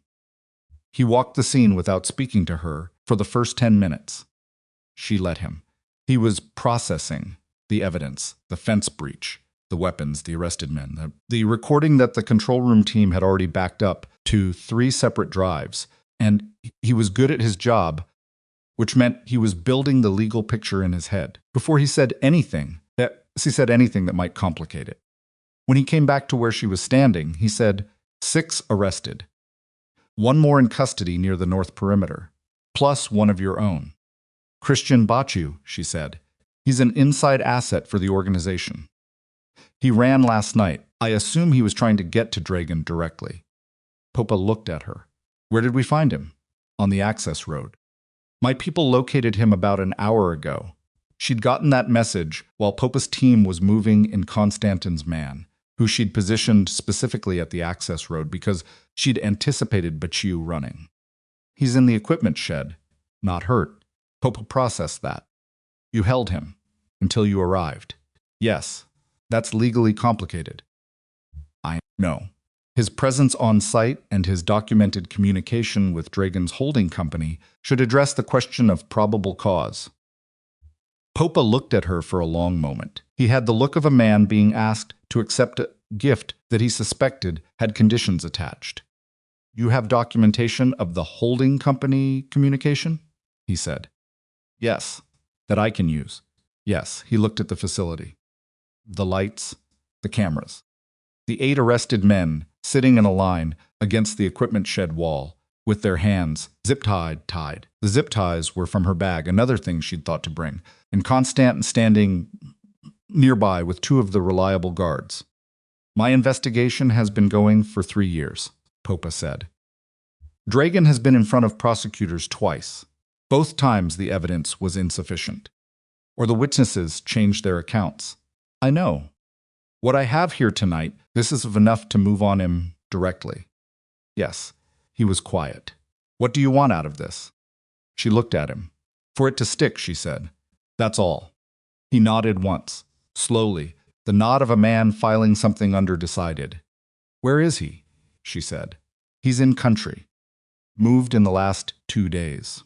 We have a location we've been building for a week, Popa said. A property outside Sinaya. We couldn't move on it without actionable probable cause. Now you have it. Now I have it. He looked at the arrested men. I'll need your statement. All of it. I'll give you everything I have. He nodded. He started to walk away, then stopped. The previous consultant, he said without turning. Hartley. Yes. Did you know him? She thought about that. I knew of him. Popa stood still for a moment. He tried to do this correctly. He followed the civilian process. He trusted the wrong people, and they removed him from the situation. I know. You didn't trust the process. I trusted a different process, she said. He thought about that. Then he walked away toward his vehicles, already calling on his radio, and she stood in the floodlit yard with the smell of burnt flares still in the air and her ribs complaining where the element leader's elbow had connected. She touched the spot, pressed, winced, bruised, not broken. She'd had broken ribs, and this wasn't them. She went to find Munteanu. He was in the administrative building, standing in the corridor outside his office, apparently unable to bring himself to go back inside it. He'd heard the shots and the flares, and he'd done what she'd told him to do, stayed inside, kept his phone line open to her secondary contact, and waited. The waiting had cost him. He looked like a man who'd aged 4 years in 90 minutes. Professionally, when she walked in, he looked at her for a moment with the specific expression of someone who wasn't sure what they were looking at anymore. It's done, she said. All 8 are in custody. Popa has everything he needs. He let out a breath. It was a long breath, the kind that carries something that's been held too long. The facility, he said, undamaged. One fence section needs full replacement rather than another patch. I'll put that in the written assessment. She paused. The transformer infrastructure is fine. He leaned against the wall. Just leaned the way a person does when their legs have been doing structural work they didn't budget for and they've finally run out of it. Ms. Cross, he said. He stopped. She waited.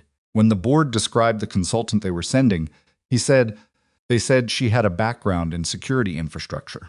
He looked at her. That is not the right description. No, she agreed. What is the right description? She thought about it. Outside, she could hear Popa officers moving between vehicles, the sound of radios, and the particular controlled chios of a proper law enforcement response to an evidence scene. Constantin was out there somewhere, still managing his people, steady as the building walls. Someone who doesn't leave problems for the next person, she said. Munteanu looked at the floor. He almost smiled. Not quite, but close. Petru, he said. When can I tell him? Tell him now, she said. Tonight. He should know tonight. He straightened up. He reached into his jacket pocket and took out his phone, and he looked at it, and he walked back toward his office to make the call. She went back to the control room. She spent the next 3 hours with Popa's team, walking through everything, the documentation, the access logs, the communication records on Baciu, the incident reports she'd recategorized, the fence breach evidence, the recording from the assault. She was methodical about it, giving them the sequence in the order that would build most usably for prosecution. And the young officer Popa had assigned to take the statement kept up with her until the 3rd hour, when he started lagging, and she slowed her pace slightly, without acknowledging that she was doing it. At 1:15 in the morning, Popa appeared at the door of the room they were using for statements. Sanaya, he said. She looked at him. We moved on the property an hour ago, he said. Dragan was there. Is he in custody? He is. Popa's expression was neutral, in the way that experienced law enforcement went neutral when something significant happened, and they were still processing what it meant for the larger picture. He had documentation on site, financial records, communication logs. His own people are going to spend the next year explaining what's in those files. She looked at the statement the officer had been building on his laptop. 41 pages, and they weren't finished. The 7 other facilities in Iron Vulture's Eastern European portfolio, she said. The pressure campaigns they're running. The financial records will give us the operational structure for all of them, Popa said. This is not a small thing, Ms. Cross. No, she said. He looked at her steadily. You knew he'd be there. At Sanaya. I knew he came in country to observe tonight personally, which meant he was close. And a man like Dragon, patient, embedded, accustomed to controlling situations from a fixed base, when he moves to somewhere he controls. Sanayat's made sense from the regional geography and his operational pattern. She paused. I didn't know. I assessed. Popa looked at her for a long moment. You should sleep, he said. We'll need you available. For the next 48 hours, questions will come from prosecutors, from North Star's legal team, from the board. I know. Is there anything you need? She thought about it. Her ribs, the cold coffee, the narrow contractor bed smelling of industrial soap. I'm fine, she said. He nodded. He went back into the corridor. She turned back to the statement and the young officer who was waiting patiently at his laptop, and she picked up where she'd left off. The sun came up over the plateau at 6:42. She watched it from the window of the administrative building.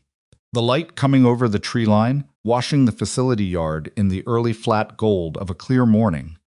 The kind of light that made even chain link and concrete look briefly something other than industrial. The fence breach at the southeast corner was visible from the window. A gap in the wire, the edges curled back from the bolt cutters.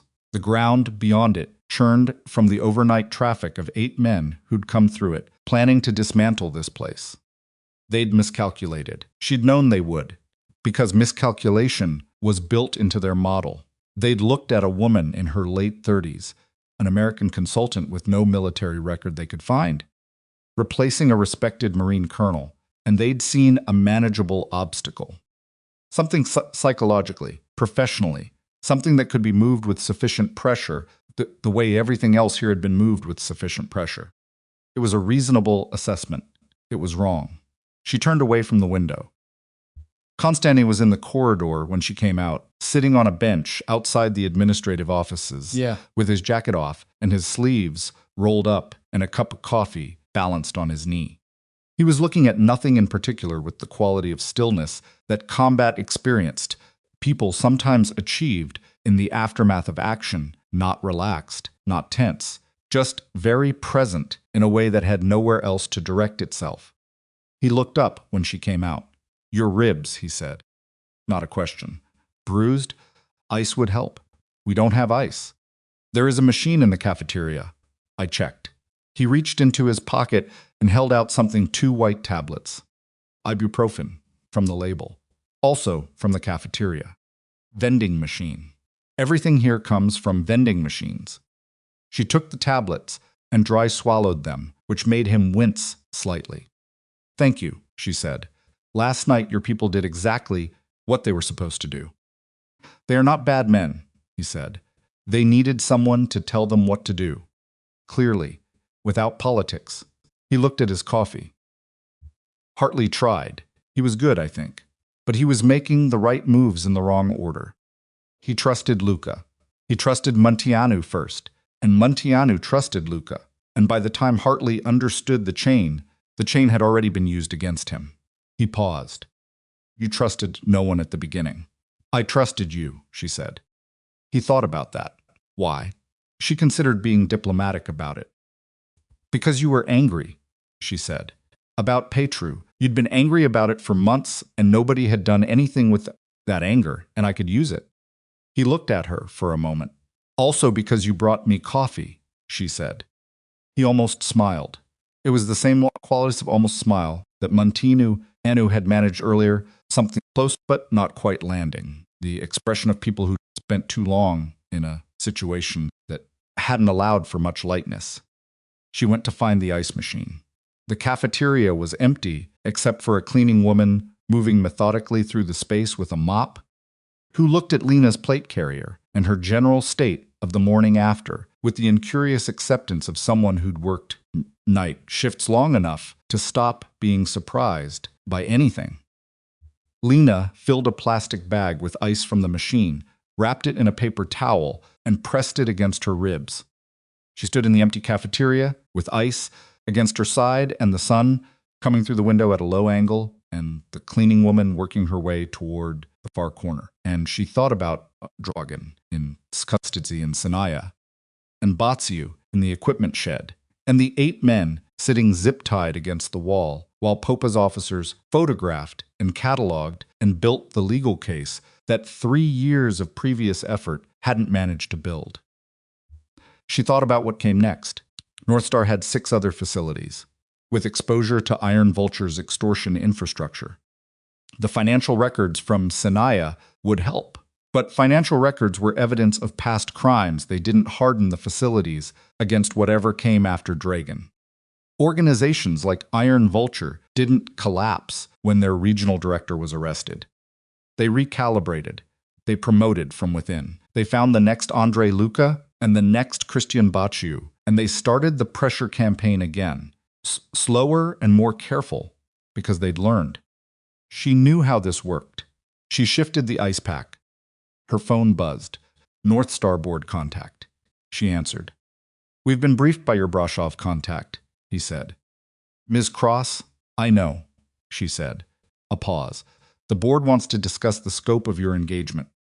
Given what happened, there's clearly a need that extends beyond the initial assessment parameter. I know that too. We'd like to extend the contract.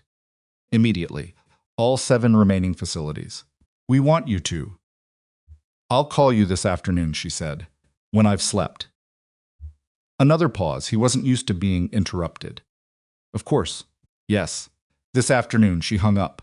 She held the ice pack against her ribs and looked at the sun coming through the cafeteria window, and she thought about 6 more facilities, 6 more compromised perimeters, 6 more Konstantin equivalents waiting for someone to tell them clearly and without politics what to do. She thought about the narrow contractor bed and the industrial soap smell and the folding table with the wobbling leg. She thought about Ashford Cove, Mrs. Calloway's ginger cookies, the waterfront on Sundays with a sandwich and the boats. She picked up the ice pack and walked out of the cafeteria back toward the contractor quarters, and she told herself she would figure out what came next after she slept. She was halfway down the corridor when her phone buzzed again. Different number, different contact. The message was 4 words and a photograph. The 4 words were, he wasn't working alone. The photograph showed a man she recognized, not Dragan, not Baciu, not anyone from the facility. A face she'd seen in a different country, in a different context, in a file she'd read on a plane 3 days ago. One of the North Star board members. She stopped walking. She looked at the photograph for a long time in the corridor with the ice pack melting against her side and the morning light coming through a window at the far end. Then she turned around and went back to work. The board member's name was Teodor Vlaicu. She'd seen his photograph in the North Star Documentation Board composition page. Near the back, a formal headshot of a man in his early 60s with the kind of groomed authority that came from decades of occupying rooms where decisions were made. Senior board member, 10 years with the company, background in Eastern European energy markets going back to the early privatization era after the Soviet collapse. The kind of biography that looked like legitimacy if you didn't look at the specific relationships underneath it. She looked at the specific relationships now, standing in the corridor with the ice pack going warm against her ribs and her contact's message on the screen. He wasn't working alone. She typed back, "How deep?" The response took 4 minutes. Long enough that she walked back to the contractor room, sat on the narrow bed, and waited. When it came, it was not a text. It was a file, compressed, encrypted, the kind of package that took a specific key she kept memorized rather than stored anywhere. She opened it. 14 pages. Her contact had been building this not overnight, not in response to last night's events, but over weeks. The file had a timestamp structure that told her the first entry had been made 9 days ago, 3 days before she landed in Romania. Vlaicu had a relationship with Dragan's holding company that predated Iron Vulture's move against North Star by 2 years. Not a financial relationship on the surface. Nothing traceable in normal banking channels. The connection ran through a third entity, a Cypriot shell registered to a nominee director who appeared in 6 other corporate structures with ties to Eastern European organized crime. Connection was through a consulting fee arrangement, 120,000 euros annually, described as strategic advisory services, paid to a personal holding account in Luxembourg. He'd been on Dragan's payroll while sitting on the board of the company Dragan was extorting. She read it twice. Then she thought about the board call she'd taken in the cafeteria 20 minutes ago. We've been briefed by your Brasov contact. The board wants to discuss the scope of your engagement. Vlaicu had been on that call. He was a senior board member. He would have been on that call, which meant Vlaicu now knew that Dragan was in custody. Knew that the Sanaya property had been raided. Knew that financial records had been seized. She set the phone down on the bed. She sat very still for a moment, doing the arithmetic of a situation that had just changed shape. Dragan in custody was a problem for Vlaicu. The financial records were a bigger problem. But Lena Cross, with 14 pages of documentation and a contact who'd been building the case for 9 days, that was potentially the largest problem of all, because it was the one Vlaicu couldn't manage from a boardroom. She picked the phone back up and called her contact. He knows Dragan's been taken, she said, when it connected. Yes. How quickly can he move assets? Luxembourg account 48 hours to clear to a non-cooperative jurisdiction. Maybe less if he's been keeping it liquid. Is it liquid?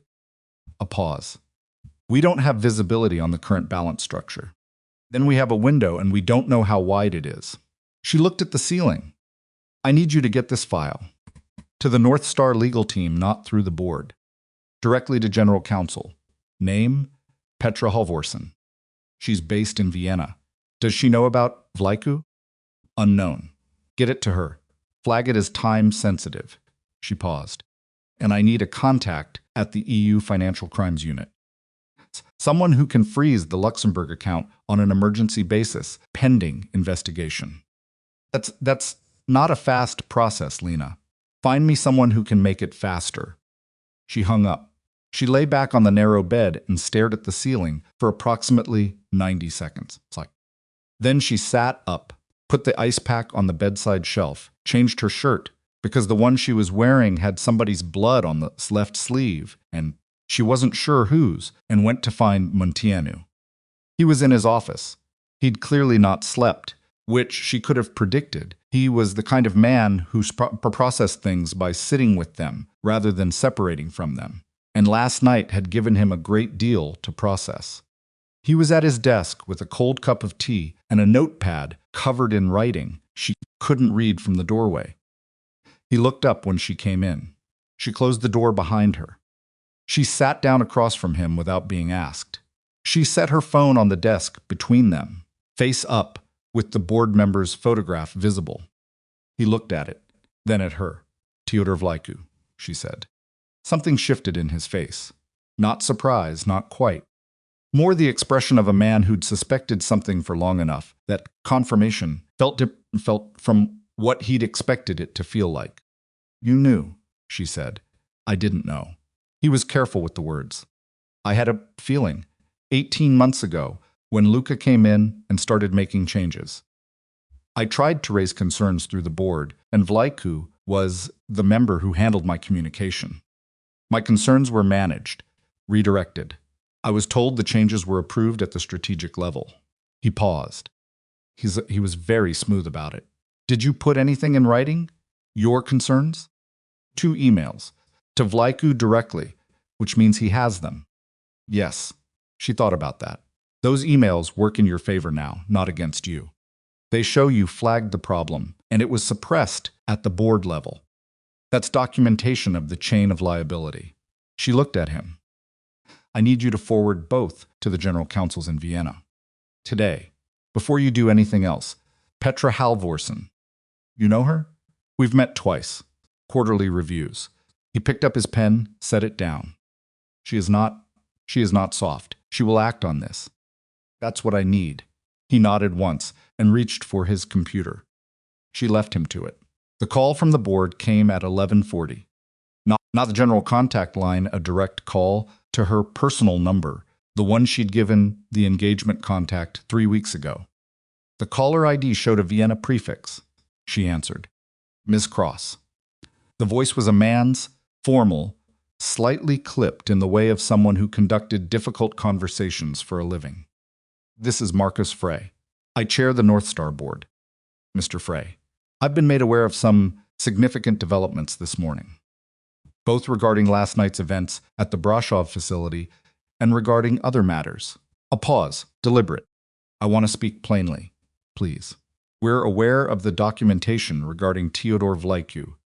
General Counsel received the file 40 minutes ago. This is an extremely serious situation. Yes. The board is convening an emergency session this afternoon. We would like you to participate. Via a secure video link. I understand you're still in Romania. I can do that. She paused. Who's in the room? I'm sorry? The emergency session. Who's attending? The full board, legal counsel. Is Vlaicu attending? The pause that followed was brief but distinct. He has been informed of the meeting, Mr. Frey. She kept her voice level. If Vlaicu is in that room, I won't be. Not because I'm not willing to confront him, I am, but because a board emergency session with the subject of the investigation present will compromise the legal integrity of everything that follows. Your general counsel will tell you the same thing. Another pause. Longer. I'll call you back, he said. He called back in 8 minutes. Vlaicu will not be attending. Thank you, she said. The secure video link ran through North Star's encrypted board communication system, which Lena had verified was not part of the compromised access struck before she agreed to use it. She sat in the administrative building conference room, a proper conference room, not the storage room with the folding table, with Munteanu present as facility witness, and the board appeared on the screen in a rectangle of faces that looked like people who'd had their morning plans significantly disrupted. Marcus Frey was at the head, mid-60s, silver-haired, the bearing of a man who'd run large organizations long enough that his default expression was considered authority. To his left, Petra Halvorsen, the general counsel, younger than Lena expected, early 40, dark hair, with the particular alert stillness of a lawyer who'd read something troubling and was now watching the room for additional troubling things. There were 4 other board members on screen. None of them were Vlaicu. Ms. Cross, Frey said. I'll get directly to the point. The events of last night and the documentation we've received this morning represent a significant crisis for this organization. We need to understand the full scope of what you've uncovered. All right, she said. How much do you want? Everything. She gave it to them in sequence. 18 months of systematic penetration, the access credentials, the guard positioning, the inside assets, the link between Luca and Dragon's organization. She laid it out without editorializing, just the sequence of facts and what each one meant for the facility's security posture. When she got to Vlaicu, she presented the documentation her contact had compiled, the holding company structure, the Luxembourg account, the consulting fee arrangement, and she watched the faces on the screen as she did it. 2 of the 4 non-Frey board members showed surprise. One didn't, a heavy-set man with a beard who looked at the desk in front of him when she reached the Vlaicu section and kept looking at it. She noted that. Halvorsen didn't show surprise. She took notes. The question for the board, Lena said when she finished, isn't how this happened. That's clear from the documentation. The question is what you do with 7 other facilities that have been operating under similar conditions for an unknown period of time. Similar conditions, said one of the board members. A woman, late 50s, who'd been quiet until now. Meaning compromised. Meaning potentially compromised. The degree varies by facility. The Brasov facility was the most advanced 18 months of systematic penetration.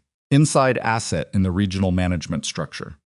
Other facilities may be earlier in the same process, or may have been approached differently. She looked at Frey. I can assess all 7.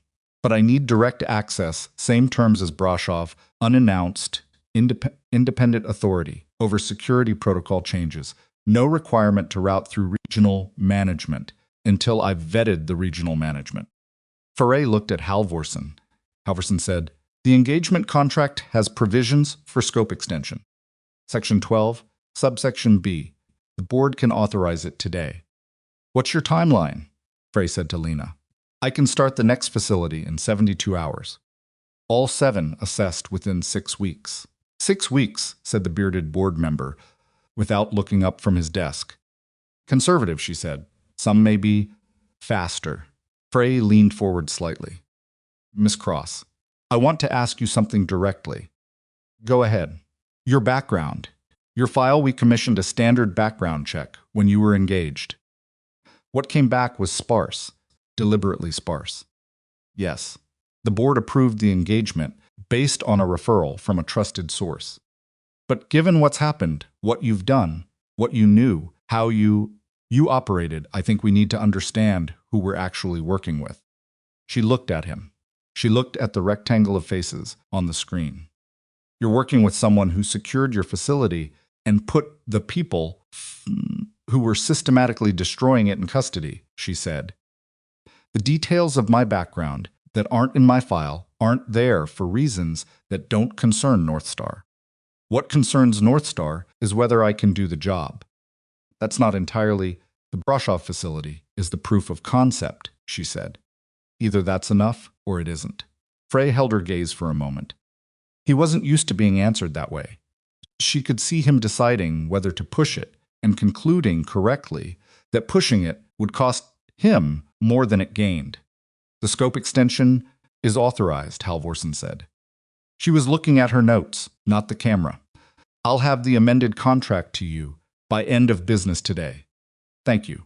One more thing, Frey said. Vlaiku. He hasn't been reachable since early this morning.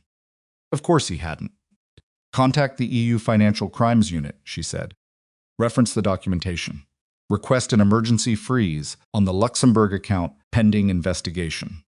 Your general counsel can initiate that today. She paused. If the account is already clear, the transaction records will still be there. That's still prosecutable. Halvorsen was already writing. The call ended 12 minutes later. Munteanu had been quiet through the whole session. When the screen went dark, he sat back in his chair and looked at the ceiling with the expression of someone recalibrating their understanding of a situation they thought they'd understood. The other board member, he said, the one with the beard. She looked at him. He didn't react to Vlaiku's name, Munteanu said.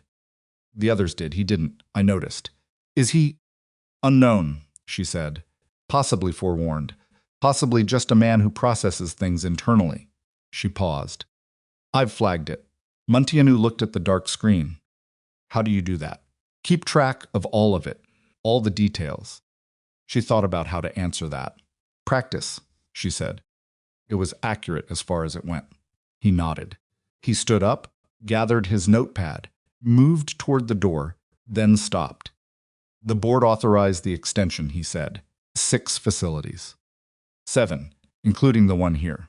Brashov needs continued work. You're not done. You're just past the acute phase. You'll be here. For part of it.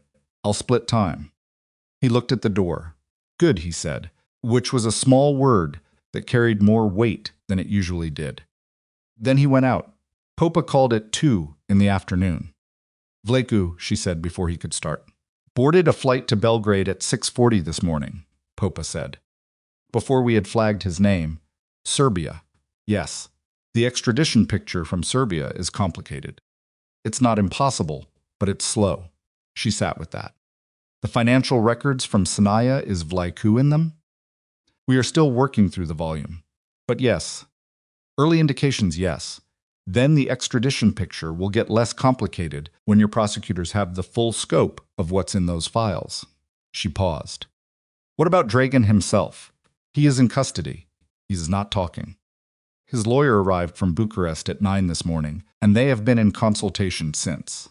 Popa's voice was dry. He is a patient man. He will wait and see what we have before he decides what to offer.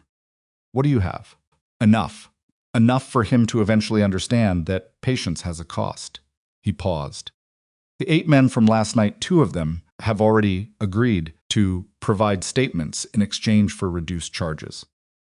The information is consistent with what you compiled. Names, operational structure, payment channels. It builds. But you? Also talking. He is young and he is scared, and his lawyer appears to have told him that cooperation is significantly better than the alternative. Another pause. He identified Luca as his direct handler, and Luca's name appears twice in the Sanaya financial records. Where is Luca? Cluj. We have him. She exhaled. Good. Miss Cross. Popa's voice changed, slightly dropped a register, the shift of a man moving from professional report to something more considered. I have been in law enforcement for 27 years. I have worked organized crime cases for 19 of them. What you did in the last 4 days, the speed of it, the structure of it. He stopped. I am not naive about what that indicates. She waited. I am not asking you to explain it, he said. I am telling you that the question of who trained you and where, I am choosing not to pursue. Professionally or personally. He paused once more. What I am choosing to do is close a case that has been open for 3 years and make sure that the people responsible for Petru Ionescu spend the next portion of their lives in Romanian correctional facilities. That's a good choice, she said. Yes. She could hear something almost dry in his tone now, not quite humor, but adjacent to it. I occasionally make them. He hung up. She slept for 4 hours in the afternoon. Real sleep, not the light combat-ready half-consciousness of the previous night. When she woke up, the light through the contractor room window was the long gold of late afternoon, and her ribs had settled from sharp to dull, which was progress. She showered, ate in the cafeteria actual food, a bowl of something the kitchen staff heated up that involved beans and sausage and enough starch to compensate for the caloric deficit of the last several days, and then went back to work. The amended contract from Halvorsen was in her email. She read all 12 pages, flagged 3 clauses for minor revision, sent the revisions back with a brief explanatory note, and had the negotiated version returned within the hour. Halvorsen was fast, and she didn't waste words, which Lena appreciated. She spent the evening building the assessment framework for the second to facility, a distribution hub outside Timișoara, closer to the Hungarian border, which the Sanaya financial records apparently referenced in a way that suggested Iron Vulture had been active there for longer than Brasov. She pulled everything North Star had on the site facility, layouts, personnel files, incident logs, and started identifying the pattern signatures she'd learned to recognize. Konstantin appeared at the control room door at 8. Your ribs, he said. Better. Good. He came in and sat down uninvited, which she didn't mind. He'd earned the right to sit wherever he wanted in this facility. I spoke with Petru today. She looked up from the laptop. Munteanu called him last night, as you suggested.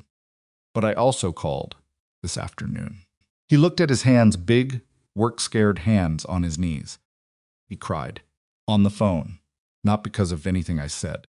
Just because someone called who wasn't calling to manage the situation. He paused. He thought it was over. For the facility. For the people here. He thought nobody was going to do anything. He was right for a long time, she said. He wasn't right anymore. He wants to know who you are. Tell him I'm the security consultant. He will want more than that. I know. She looked at the facility map on the secondary screen. Tell him the people responsible are in custody. Tell him the evidence is solid and the prosecutors are building the case. Tell him she stopped, thought about it. Tell him what he did mattered. Reporting what he saw, it started the record. It's in the incident log, and the incident log is evidence. She paused. Even when it felt like nobody was listening, the record existed. Konstantin looked at her for a moment. He'll ask about you again. Then tell him to stop asking. He almost smiled. He stood up, nodded once, and left. She turned back to the Timisoara files. The board member with the beard was named Nicolaus Varga.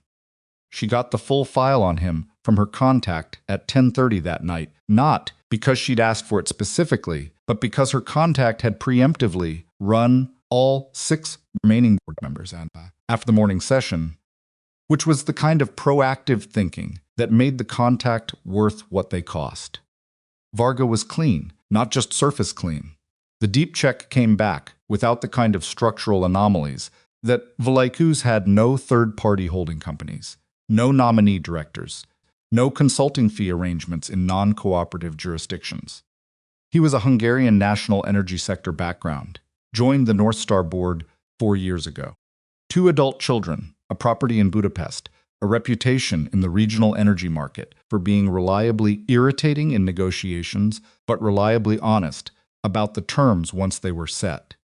The fact that he hadn't reacted visibly to Vlaiku's name was probably, she concluded, because he already knew. Not because he was complicit, but because, as a senior board member who'd sat across from Vlaiku for 4 years, he might have had his own doubts and his own read on the situation that he'd never been able to act on. She flagged the clean result and sent it back with a note: Varga appears clean. His affect in the board session may be prior suspicion, not involvement. Worth a direct conversation. Her contact responded, agreed. Do you want to run it? She thought about it.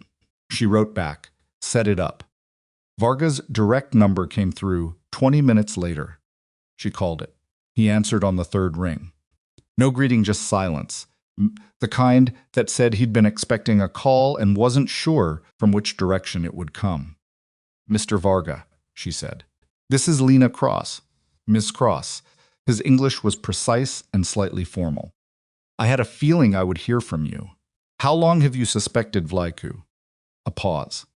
Not the pause of surprise, the pause of someone deciding how much honesty to extend.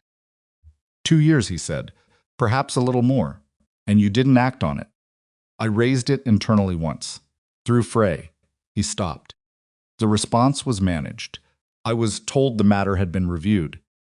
18 months ago, I concluded that pursuing it further through internal channels was not going to produce results, and the external channels available to me as a board member without direct evidence were— He paused again. Limited. Why didn't you go to law enforcement? With what? A feeling.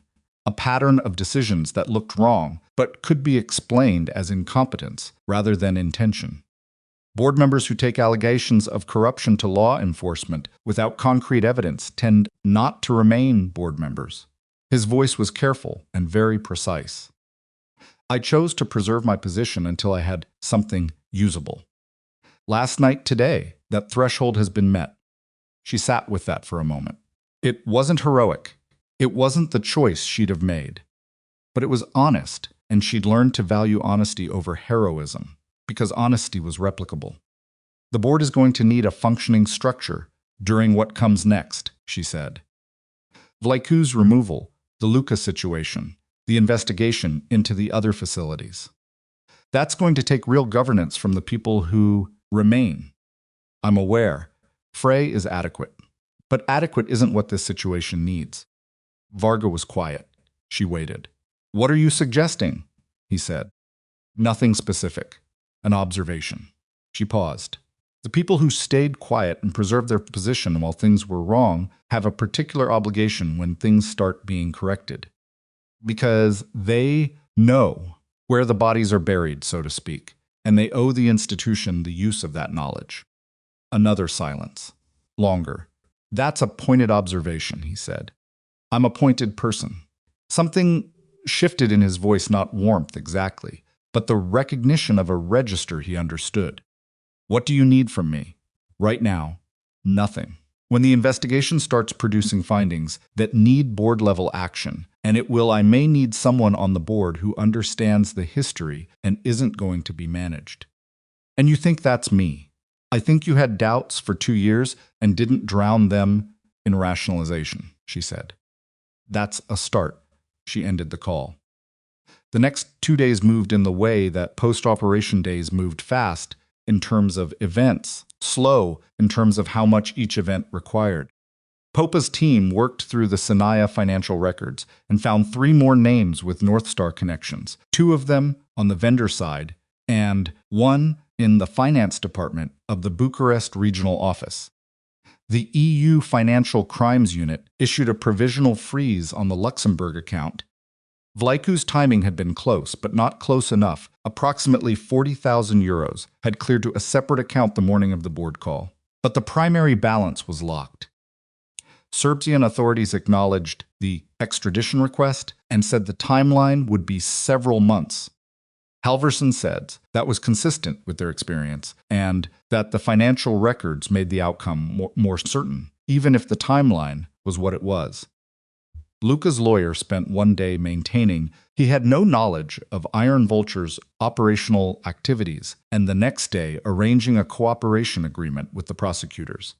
Dragan remained silent, but the weight of the evidence being assembled around him was visible in the reports. Popa sent her daily.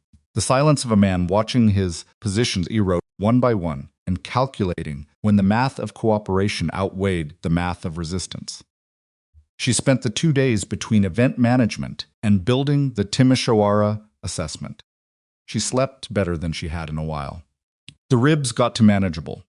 On the 3rd morning after the assault, Constantin found her at the perimeter, the southeast corner specifically, where the fence repair crew was doing the proper replacement she'd ordered.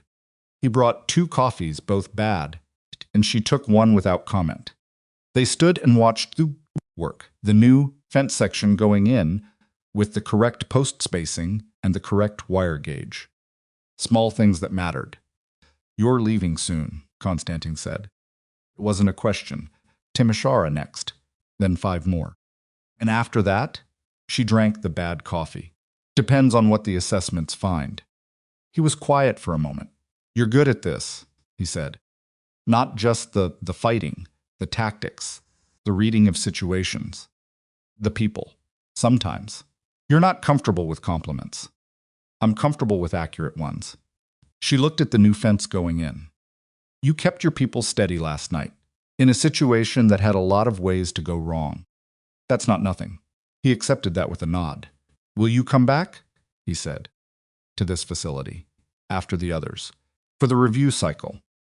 3 months out, then 6 months." She paused. "This facility is going to be fine, Constantin.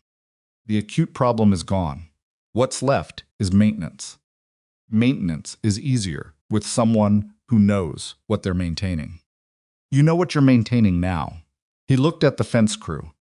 One of the younger workers had gotten a wire end caught on his glove and was swearing at it with the particular irritation of someone dealing with a small indignity in the middle of a larger task. Constantin watched him and said nothing, which was the right call. The man freed the wire himself and kept going. "Petru called me back," Constantin said. "This morning." She waited. "He wants to know when you're coming to Brasov City."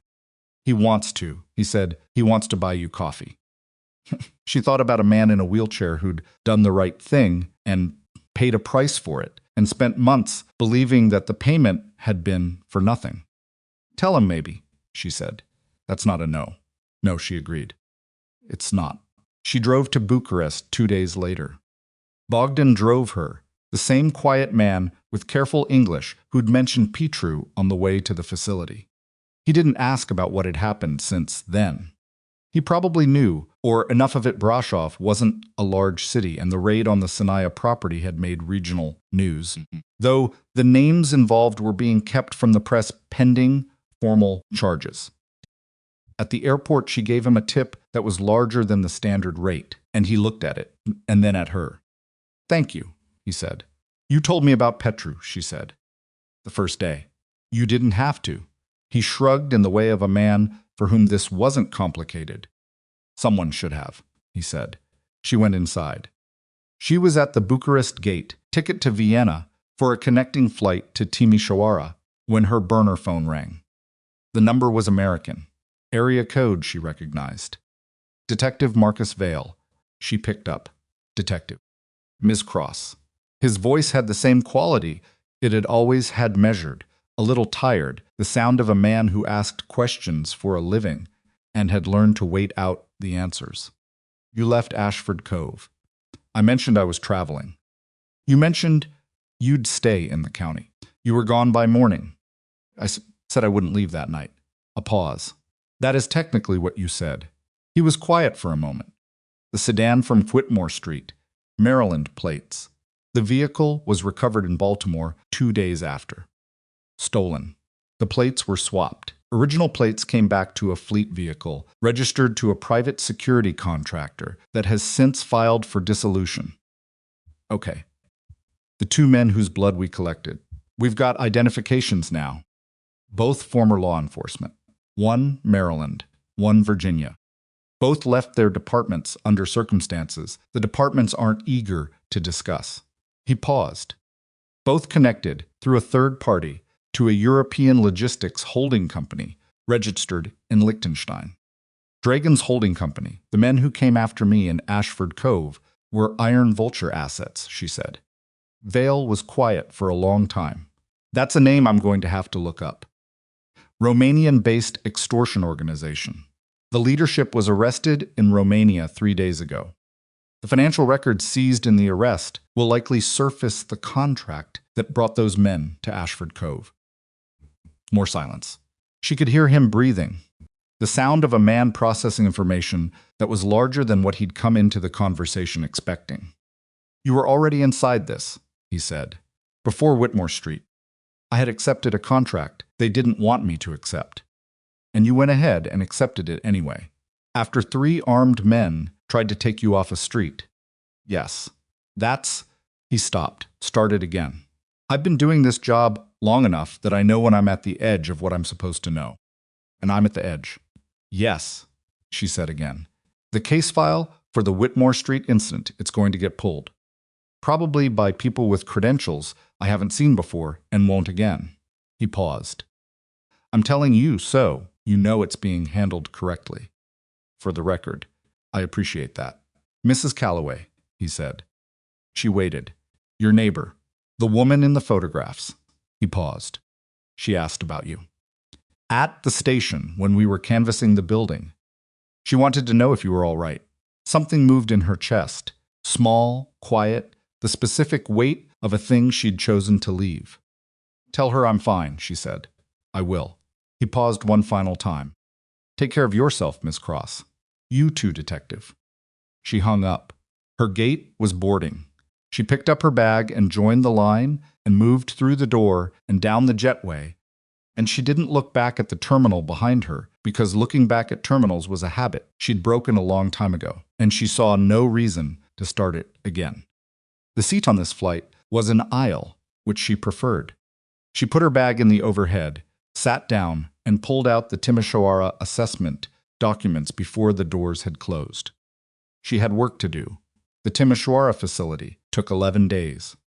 It was worse than Brasov in the ways she'd anticipated, and better in the ways she hadn't.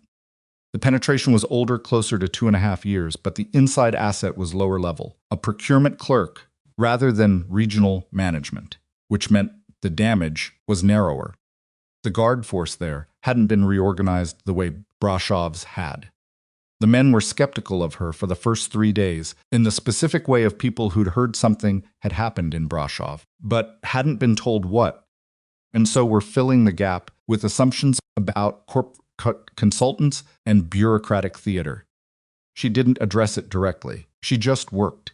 And by the 4th day, the skepticism had the quality of something losing structural integrity.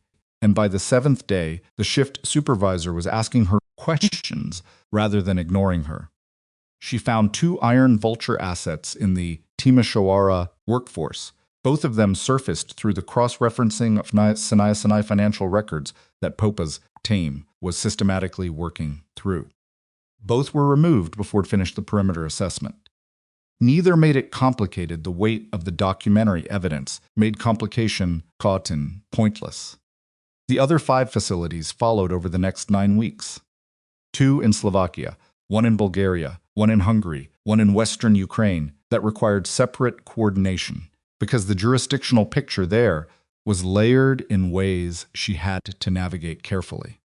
Each facility had its version of the pattern: the compromised access, the misaligned defenses, the one or two people inside who'd been turned or placed. Each facility was Konstantin, though none of them were exactly him. Its person who'd been watching things go wrong and hadn't had the tools or the authority to stop it. She gave them the tools. She gave them the authority, or at least the framework for it. Then she moved to the next one. By the time she finished the sixth facility, Vasil Dragan had made his decision about cooperation. Popa called her with the news on a Tuesday morning while she was in a rental car outside Budapest, eating a gas station sandwich that was better than it had any right to be. "He's talking," Popa said. "About what?" "Everything. The full organizational structure, the financial routing, the political connections. There are two of them significant. The other regional operations he ran before Eastern Europe." A pause.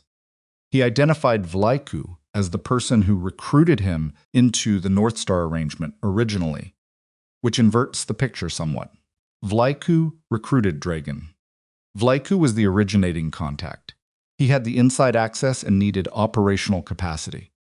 Dragan had the operational capacity and needed an inside source. Popa's voice was dry. A productive partnership until it wasn't. She finished the sandwich. "What does Dragan want for the cooperation?" "Reduced sentence. Transfer to a lower security facility after 18 months. Protection for his daughter, she's 17. Lives with her mother in Cluj, apparently genuinely uninvolved." He paused. "The prosecutors are inclined to accept. The intelligence value is significant. The daughter is genuinely uninvolved. We checked thoroughly." "Yes, then accept it," she said. "The daughter doesn't pay for what he did." That was already the inclination. A pause. "Vlaicu's extradition from Serbia, there's been movement.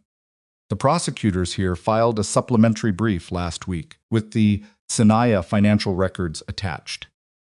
The Serbian authorities have acknowledged the weight of the evidence. Timeline is now estimated at 3 to 4 months rather than open-ended." "Good, Miss Cross." He paused, the pause of a man choosing words with care.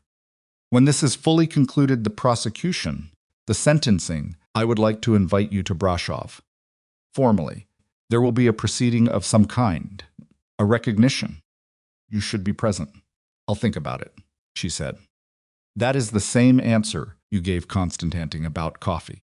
"I know." "It's not a no," he said, using her own phrasing back at her with something that was almost humor. "No," she said. "It isn't." She was back in Vienna when the board meeting happened.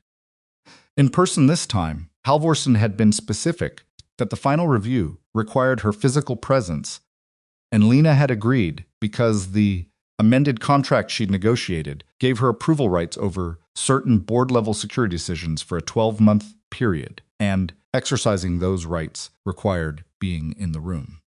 The North Star board met in a glass-walled conference room on the 14th floor of a building overlooking the Danube Canal. 7 members now. Vlaicu's seat was vacant, formally pending the resolution of legal proceedings, and the bearded Hungarian Varga had been elevated to deputy chair 2 weeks later, which Lena had heard about and not been surprised by. She sat at the end of the table, not the foot she'd specifically taken, a side chair, which wasn't the power position, but gave her sight lines to everyone. Halvorsen sat across from her. Frey was at the head. The meeting ran for 2 hours. Most of it was the board processing the formal findings from her facility assessments, all 7, compiled into a master report that Halvorsen's team had formatted into something presentable to people who read board documents rather than operational intelligence. She answered questions when asked and didn't speak otherwise. The questions were better than she'd expected. Varga's were the best precise, operationally informed, the questions of someone who'd done his homework, rather than someone performing due diligence for the record. "Near the end," Frey said, "we'd like to discuss the ongoing engagement." "I know," she said. He looked slightly startled that she'd anticipated it. "The board feels given what you've accomplished, given the scope of what was uncovered, we'd like to offer a permanent role." Director of Security, enterprise-wide. Significant resources. Direct board access, salary commensurate with. No, she said. The room was quiet. I appreciate the offer, she said. It's the right instinct. The organization needs someone at that level with actual authority. She paused. But it shouldn't be me. A permanent director needs to be embedded, needs to build relationships inside the company over years. I don't do embedded. I do acute problems. Frey looked at her. Then what would you accept? She'd thought about this for 6 weeks. Since the narrow contractor bed in Brasov, since the gas station sandwich outside Budapest, since somewhere around Facility 4, when she'd understood that the question of what came next wasn't going to resolve itself by being ignored.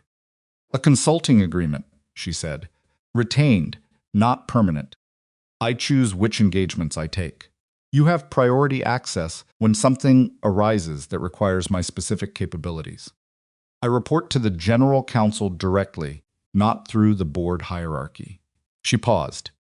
And I want resources to build a proper internal security function, the right people, trained the right way, in place before I step back from any facility. The facilities I've assessed should be able to run without me. That's the whole point. Halvorsen was already writing. The timeline for the internal function, Frey said. 12 months from today. By the end of that period, every facility has a properly trained security team, a vetted command structure, and protocols that don't depend on any single person to work. She looked around the table, including me, Varga said. And if something like this happens again, another Dragon, then you call me, she said. And we talk about whether it's something I take on. She met his eyes. I'm not disappearing. I'm just not living inside your corporate structure. Varga looked at her for a moment with the expression she'd seen before, the one that was trying to reconcile what she was with what the category of person she appeared to be was supposed to look like. Fair enough, he said. Halvorsen slid a document down the table. Lena read it. It was close to what she'd described. Someone had drafted it in advance, which meant either Halvorsen or Varga had anticipated the negotiation, and she found she didn't mind that at all. She made 2 small changes in pen, initialed both, and slid it back. She flew out of Vienna the following morning. Not to Romania, not to any of the 7 facilities. To the United States, connecting through Amsterdam, arriving at Dulles in the afternoon of a gray November day that felt exactly like the east coast of America, felt in November damp and earnest and slightly exhausted. She rented a car, drove north. Ashford Cove was 3 hours from Dulles. She made it in 2.5, which wasn't because she was in a hurry, but because the traffic cooperated. And she found herself covering distance without entirely meaning to. She parked on Kellum Street. The dry cleaner below her old apartment was still there. The lights were on, a woman she didn't recognize working the counter. The apartment windows above it were dark. Someone else lived there now. She could see different curtains. She sat in the rental car for a moment. She wasn't sure what she'd come back for, exactly. She'd told herself it was practical. There were things to resolve, loose ends from the Whitmore incident that Vale had mentioned might require her presence. But that wasn't entirely true. She got out of the car. She went around the building to the side entrance and climbed to the 2nd floor. The door at the end of the hallway, Mrs. Calloway's door, 2B, had a small wreath on it, seasonal, artificial flowers that had probably been there for years. She knocked. It took a minute. Then the sound of movement, slow and deliberate, and the door opened. Mrs. Calloway was 67 and small, and had the eyes of someone who'd seen enough to not perform surprise when it wasn't warranted. She looked at Lena. She looked at the bag over her shoulder, and the fact that Lena was standing in her hallway in November after months of absence. Well, she said. Hi, Mrs. Calloway. I heard you left in a hurry. I did. The detective came by. Said you were fine. She looked at her for another moment. Are you? Lena thought about it. Her ribs is healed. The Timișoara facility was running clean. Dragan was in a Romanian correctional facility, And Luka was in the process of becoming the prosecution's most useful instrument. And Vlaiku was in Belgrade, waiting for paperwork that would eventually drag him home. Yes, she said. Come in then, Mrs. Calloway said. I have cookies. She stayed in Ashford Cove for 4 days. Not in her old apartment that was gone, someone else's life now. She took a room at a small inn 2 blocks from the waterfront that smelled of old wood and salt and had a view of the harbor from the 2nd floor. She ran her usual route in the mornings, different streets, no sedan following her through turns. She ate at the diner on Carpenter Street twice. She sat on the waterfront bench on the 2nd afternoon and watched the boats with the paper cup of coffee, and it was cold enough that the coffee didn't stay hot long. And she drank it anyway. She had coffee with Mrs. Calloway, twice more. They talked about the neighborhood who'd moved in, the ongoing dispute about the parking on Dunmore Avenue that had apparently achieved an unexpected resolution involving a city council member and a strongly worded letter. Normal things. The kind of things that kept moving without you when you were elsewhere. On the last morning, she walked to the police station and gave the follow-up statement that Vale had mentioned. He was there she'd called ahead, which was more courtesy than she'd managed the first time. He looked the same. The gray suit, slightly better season on this one. The paper coffee cup. He read her statement when she finished, which took longer than most detectives took, which meant he was reading it rather than processing it. This closes the Whitmore Street file, he said. Yes. The federal case that absorbed most of the connected elements that's ongoing. I know. I've been kept informed. He set the statement down, looked at her. You look different, he said. Different how? He thought about it. Less like someone who's been holding something at arm's length.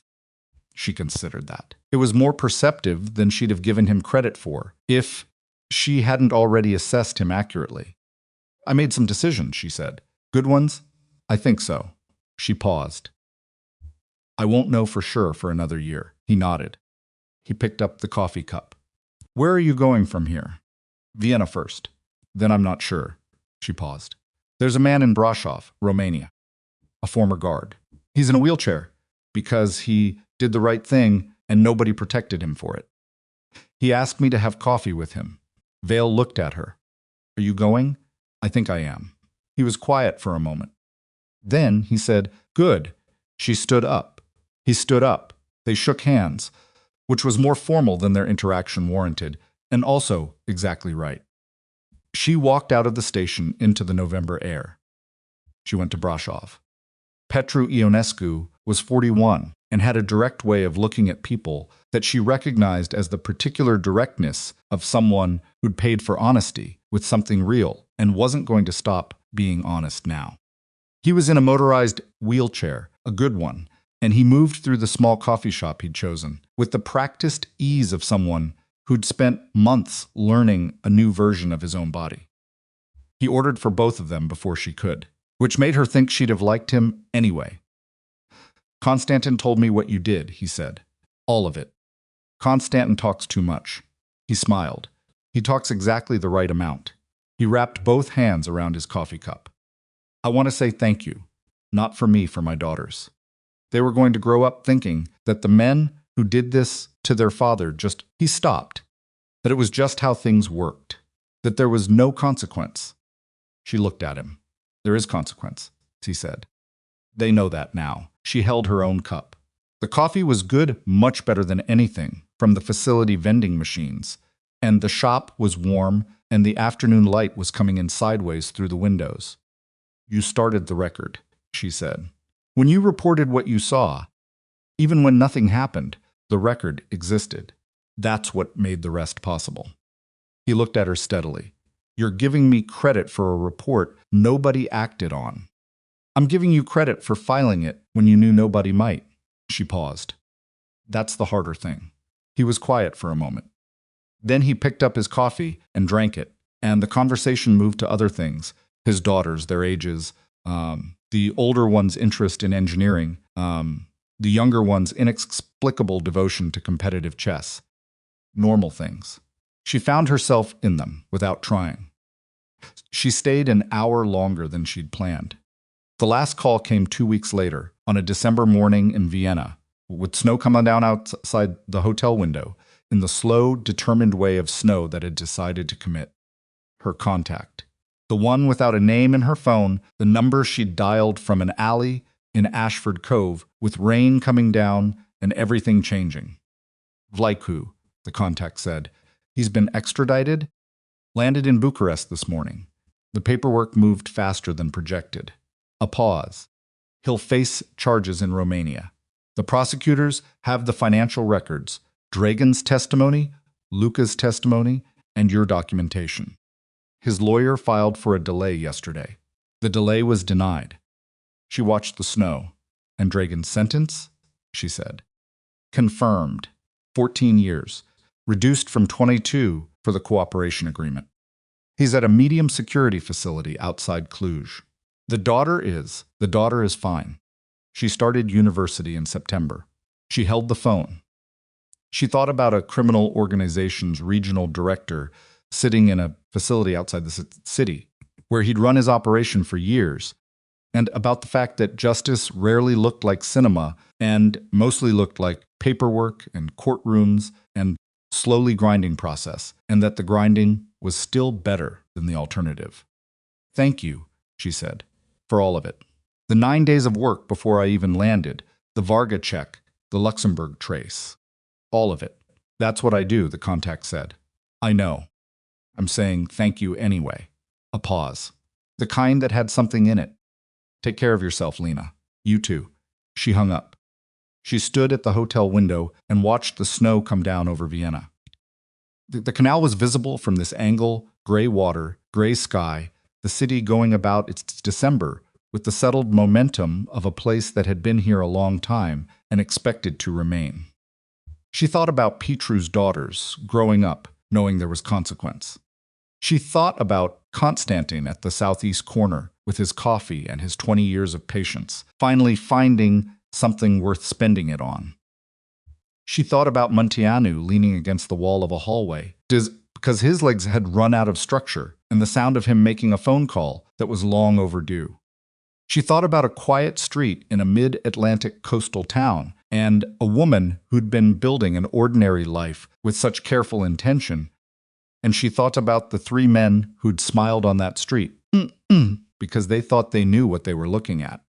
They'd been wrong about her, the way people had been wrong about her for a long time, because she didn't announce herself, because she'd learned early that the people who needed to perform their capabilities were usually something deficit in them, and because the work itself was always more important than the credit. She picked up the amended North Star contract from the desk. Read the relevant clause one more time. 12 months to build something that could stand without her.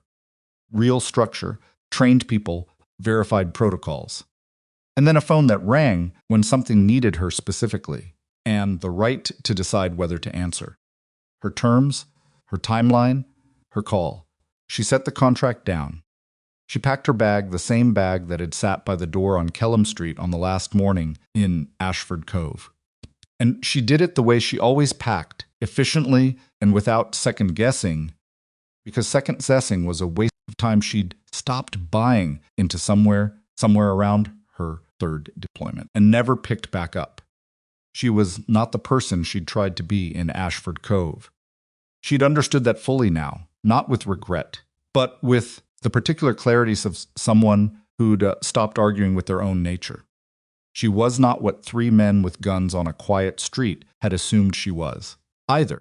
She was something in between, imperfect, tired some mornings, bad at goodbyes, good at problems others had given up on. A person who filed the report even when nobody was listening, and who showed up for the people who had. That was enough. It was, in fact, exactly enough. She zipped the bag and lifted it and walked out the door. The quietest person in the room is not always the most harmless one. Sometimes restraint is not weakness. Sometimes it is simply a person who has already decided and is waiting for the moment to matter.